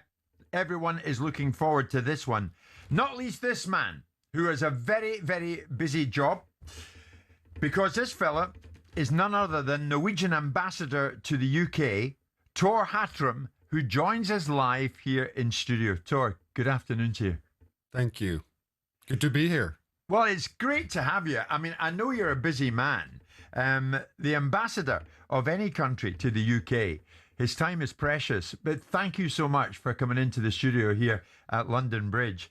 A first World Cup since 1998, Norway into the quarterfinals. What has this journey done, Tor, for your country? It's been a long journey, as you said, 28 years. And I think that the team we have now has a fair chance tomorrow. It's really a disciplined and strong team, considerably better than the team we had in 1998, and that's not a surprise. But as you mentioned, that was the last time we qualified for the World Cup. So it's great. This is a fantastic team for Norway. After all, we are a nation of 6 million people, so it's 10 times smaller than UK when it comes to population. Sure. So they really are punching above their weight. This image of a minnow nation, then, is that gone? No, it's still there. I mean, it just adds to. But I think I would like to add here that Norway has been an athletic sports nation for a very long time. We still sort of leads the gold medal sort of record when it comes to Winter Olympics. But traditionally we haven't been that good in summer sports, to put it that way. Right. And certainly not at that level as we are in winter sports when it comes to football. So this is it is exceptional, but I hope it will be a regular event in the future that we actually will be able to. I've got to tell you, Tor, Simon and I were out in New York covering the World Cup. We're like a month out there. Yeah. And now we're back. But what we can tell you is the Americans are in love with Erling Haaland. They're intrigued by him. He's everywhere. He's on billboards. He's across social media. In some way, is Erling, as a kind of roundabout way, as an ambassador for you, is he doing a very vital job for Norway just now? I think so. I mean, he doesn't only impress you and foreigners. He impressed the Norwegians as well. I mean, the height, his power, his speed, the combination of things you thought was almost contradictory. It's quite exceptional. He's an exceptional athlete, and I think it has a certain humbleness, which is part of the Norwegian culture. So it is a sort of combination of being an eminent football player, but also sufficiently humble and a very kind person. Tor, he's a good ambassador. He is a good ambassador. This fella ended up having a bit of a blast at Erling Haaland. Where were you, in Spain or something? Yes, in Marbella, yes, yeah. Simon thought Erling thought Simon was trying to take a picture of him on his phone. Okay. And of course, if Erling really knew Simon, he would know that Simon wasn't doing that at all. Because it's something that you just don't ever do, and I know that. But I mean, Haaland has become an incredible World Cup story in himself, Simon. He's an incredible player, and he's maturing. He's a young man with so much opportunity and so much wealth and fame that it goes to everybody's head. I didn't like his attitude at the time. His dad was a nice man, and so I told him. But the fact of the matter is that he is a superstar footballer, and as he gets older and gets wiser, he will change his view on certain things, and he'll remember the fact that he is just a footballer, not that important in the great scheme of things. Is there a system in your country where you recognise? We have a country as you will appreciate, we give out gongs, we give out awards to leading sports people and leading business people. Do you have a similar honours register in Norway that recognises great achievements? Like you, we are also a monarchy, so we have that's why I ask. Yeah. But I haven't noted that he had received any of that kind of honour that normally will take longer time.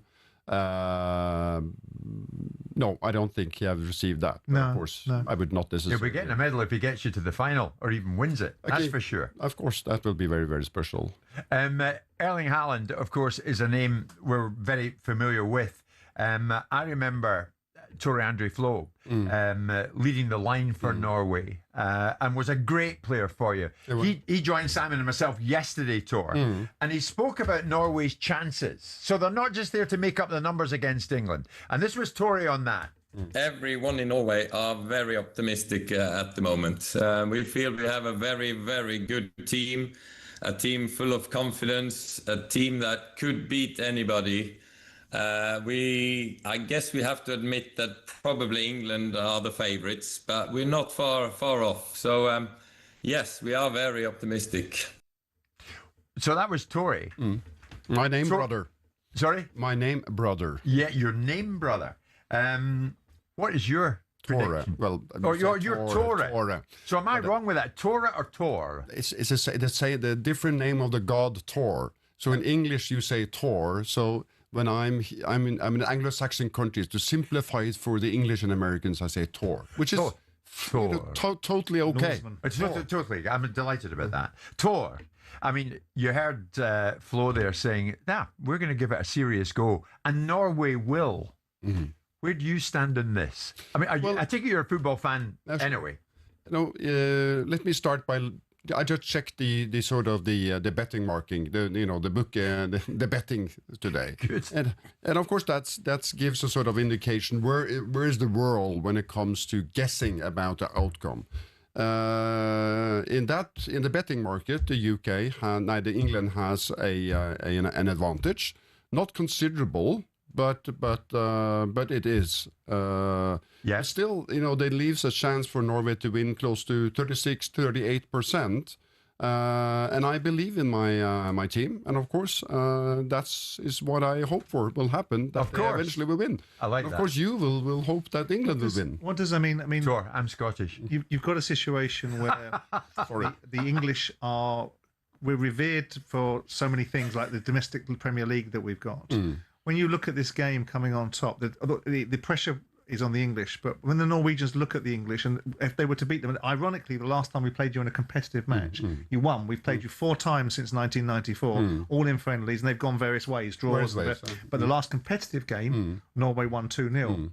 If Norway were to beat England, what kind of reaction would that bring out of the Norwegian people? Do they look at England thinking about, they've got that bloody song, It's Going Home, and all that sort of stuff? I think here you have to. When I was young football player, I was a Leeds United fan. Right. We saw Premier League matches. Is that because of Alfie Inge Haaland? No, at that time, no. Way before. I'm 63 years of age. That was a time of Peter Lorimer, Billy Bremner. Yeah. I'm oldie goldie. Johnny Jones. So that's right. So Premier League was our inspiration in Norway, and that's been the case all the time. You look at the kind of football being played in Norway, that's English or British inspired football.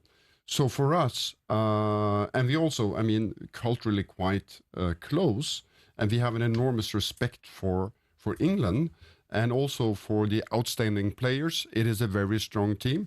And it's the nation which invented football. Yep. So if we win against England, it is with an enormous humility and respect. And we know what that means, that actually, in a sense, you're winning over your distant cousin, in a sense. That's the way we feel it. So there will be no triumphalism on our side. That's I can guarantee. You'll be running about your garden at the embassy. Norway have won! No, do us a favour. We're going to take a quick break and we'll finish off the other side of this break. Sure. Okay, terrific stuff. The Norwegian ambassador to the UK, Tore Hatram, is with us.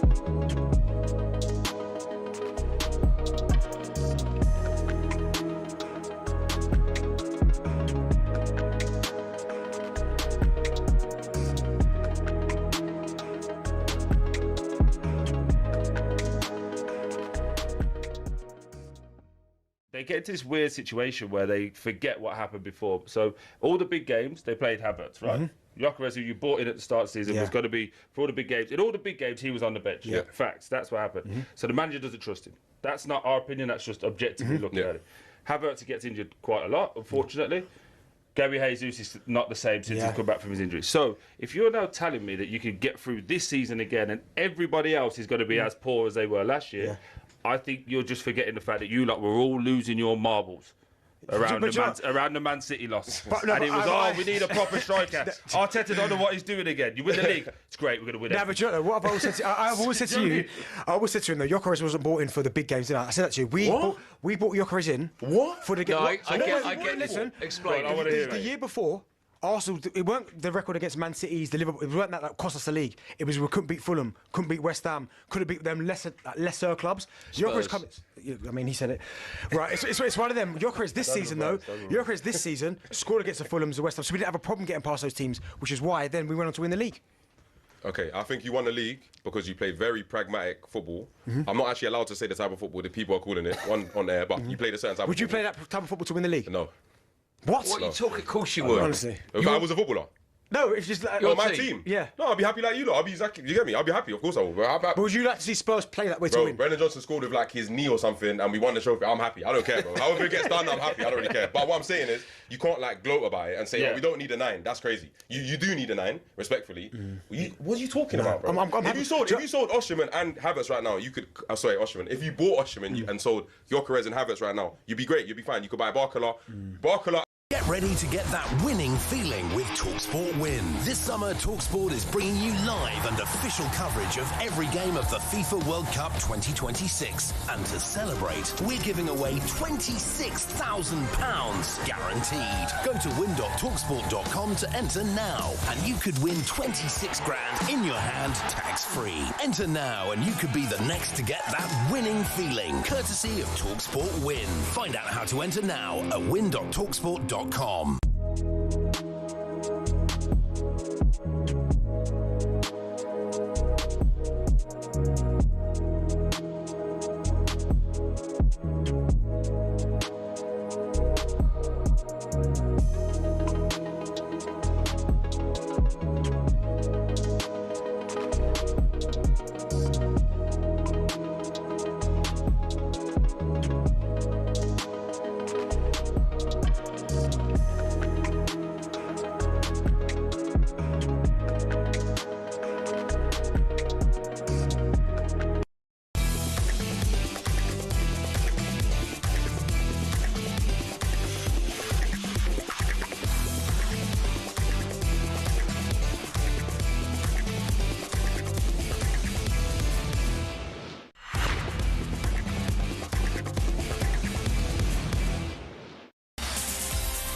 Friday afternoon, we're in the company of the Norwegian ambassador to the UK.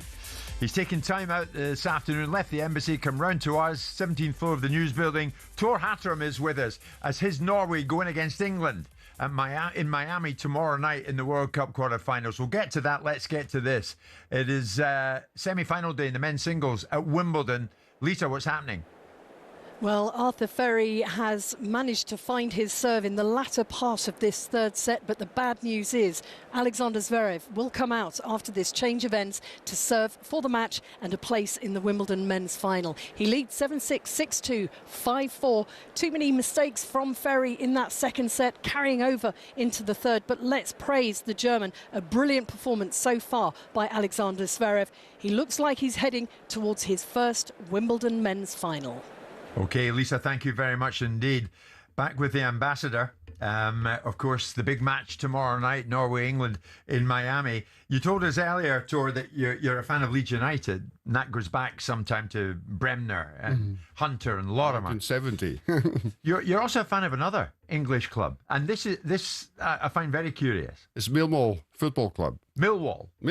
And the reason is that I regularly go to the Norwegian Seamen Church, which is in that area, Rotherhithe area, Bermondsey, and I sort of started to ask myself, why is the Norwegian Seamen Church there? And looking into, the history, I realized that the Norwegian ships with the Norwegian sailors, when they came up the Thames, they docked in that area on the Isle of Dogs and, of course, on the Bermondsey Roadride side. Okay. So that was the natural place for the church to be, because they could, they would have access to the church. Right. And the closest football club was Millwall. So the sailors, of course, became Millwall.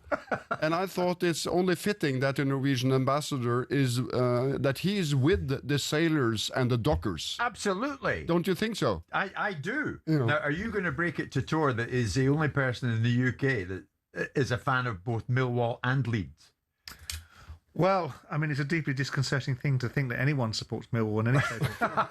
But hooliganism is over. They sorted out. No, one of my closest friends used to own Millwall, so I spent a lot of time in competitive arguments with him. But it's an interesting dichotomy, isn't it, of teams to support Leeds United and Millwall. But that's fine. I like it, and I like the story that went with it. Tor, here's the thing: we're not going to get too political about this, but you'll be aware that the U.S. President Donald Trump picked up the phone to Gianni Infantino of FIFA during the week, and the short and the tall of it is that the U.S. player Balogun ended up playing. You know the story. You're nodding. He ended up playing against Belgium when he shouldn't have. What's your take? Are you comfortable with the idea of politicians intervening in sporting issues? No, I think politicians should stay away from sport, and I think that what FIFA needs to do, because I understand that it was in the disciplinary committee. And if it's in the disciplinary committee, it should be notes in the disciplinary committee, and those notes should be published so that one has an understanding of what was actually discussion in the disciplinary committee. So that's that I haven't seen so far, but I think that's important. Yes. So that's what I will ask for, is transparency in the disciplinary committee's deliberations. Yeah, and arguments, basically. I mean, a lot has been made about the Infantino-Trump friendship.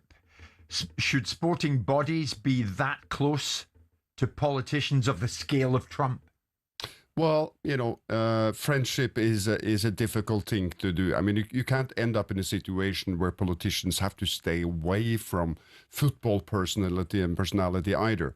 I mean, the what is important is that people have different roles to play. Players have a certain role to play. Coaches have a certain role to play, and prime minister, president, and ministers have a role to play. So I think that the integrity of your profession and what you do is what we should emphasize. Sure. I've been to Oslo many years ago, and I love the place. The Holmenkollen ski jump and everything that goes with it, and the people are so humble. Thank you. What will Norwegians be like tomorrow night? Will the country come to a standstill for this World Cup match, or is Norway just going to take it in its stride, just go on with life? I think this is first time we ever been to a quarterfinal, and in this case against a friendly neighboring country, and this is a once in a lifetime experience for many people. I note that my own daughters, normally not that interested in football, are going totally berserk. So, so I can imagine. I mean, I'm in London, so I can imagine, how the country will, totally. It will be, but it will be joy. I mean, and if we lose, we will lose, and may the best team win. I mean. Yeah, that's it. I love that. I love that Norwegian attitude, Simon. And they're right. I think Erling Haaland will be that bit more determined to go out and try and do a job on England. Yeah, that's. Yeah. But that's because he's right in it. I should also mention that. I mean, we talked about the British, the English, and the British influence on Norwegian football. Presently, in our team now, I think 6 of the players actually play in Premier League. If you add another 3 or 4, they have sort of previous experience in Champion League and Premier League. As the vice ambassador. So basically, the majority of the players have some kind of experience and are basically directly influenced by your football. Yeah. I mean, he'll probably be going out tomorrow night to try and find fadakal, which is your national dish, isn't it? Isn't that your national dish, fadakal? Lamb and stew. That's what he'll be doing. Fårikål or Fårikål. Fårikål. Tor didn't get your Norwegian pronunciation there. Oh, it doesn't matter. He got the general gist of it. I'm surprised you didn't ask him for some Ferrero Rocher. Where will you watch it? Or where will you listen to it? In a village south of London, together with some English and Norwegian friends. So Fantastic, Tor. As you rightly say, may the best team win. Yeah. And if it's Norway, enjoy the occasion. Enjoy the occasion anyway. And if it's England, enjoy the occasion. So and let's stay friends after the match. I think we'll be doing that. Tor, just before we leave you and we say goodbye at the top of the hour to our listeners, to our viewers around the country. Lisa, Wimbledon, what's happened?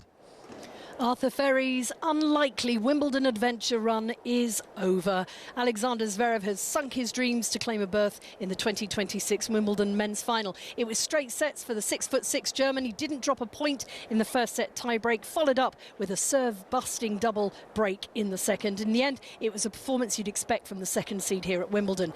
The big serving 29-year-old French Open champion takes his place in his 5th Grand Slam final, stays on course for the Channel Slam, and is only the 3rd player in the Open era to make the final of the next major after winning his first title. He's turned the corner on what historically has been his least successful slam. Alexander Zverev will play Jannik Sinner or Novak Djokovic for the title after coming through 7-6, 6-2, 6-4. Well done, Arthur. Well done. Good effort.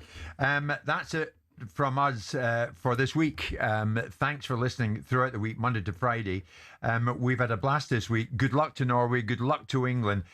Tora Hatram, Norwegian ambassador to the UK, thanking you. Would you like to say thanks to our listeners and have a good afternoon in Norwegian?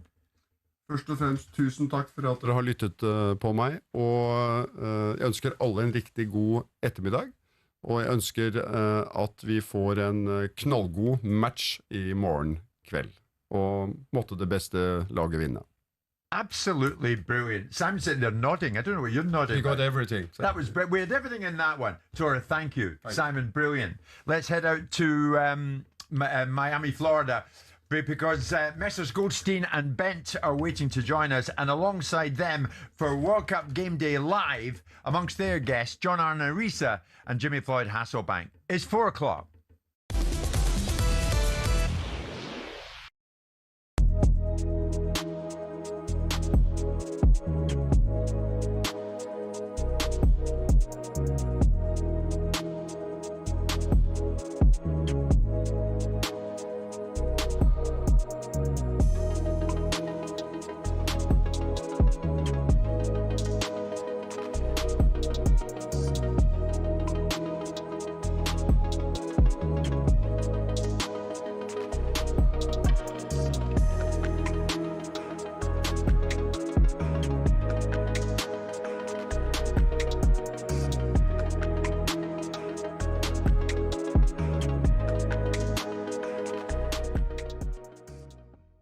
Go to Ben. He's Arsenal fan. All right, Ben? Benny boy. How you doing? You all right? I'm all right, Ben. We've got to do this quarter-final 11. Let's get it going. Come on. All right. I've got the Spanish flamenco dance on the wing. Dancing around defence. Their foot tapping all dazzle their defence and send them sideways. Yeah, the old flamenco dance. And, Dance a little maverick on the wing. Little maverick on the wing.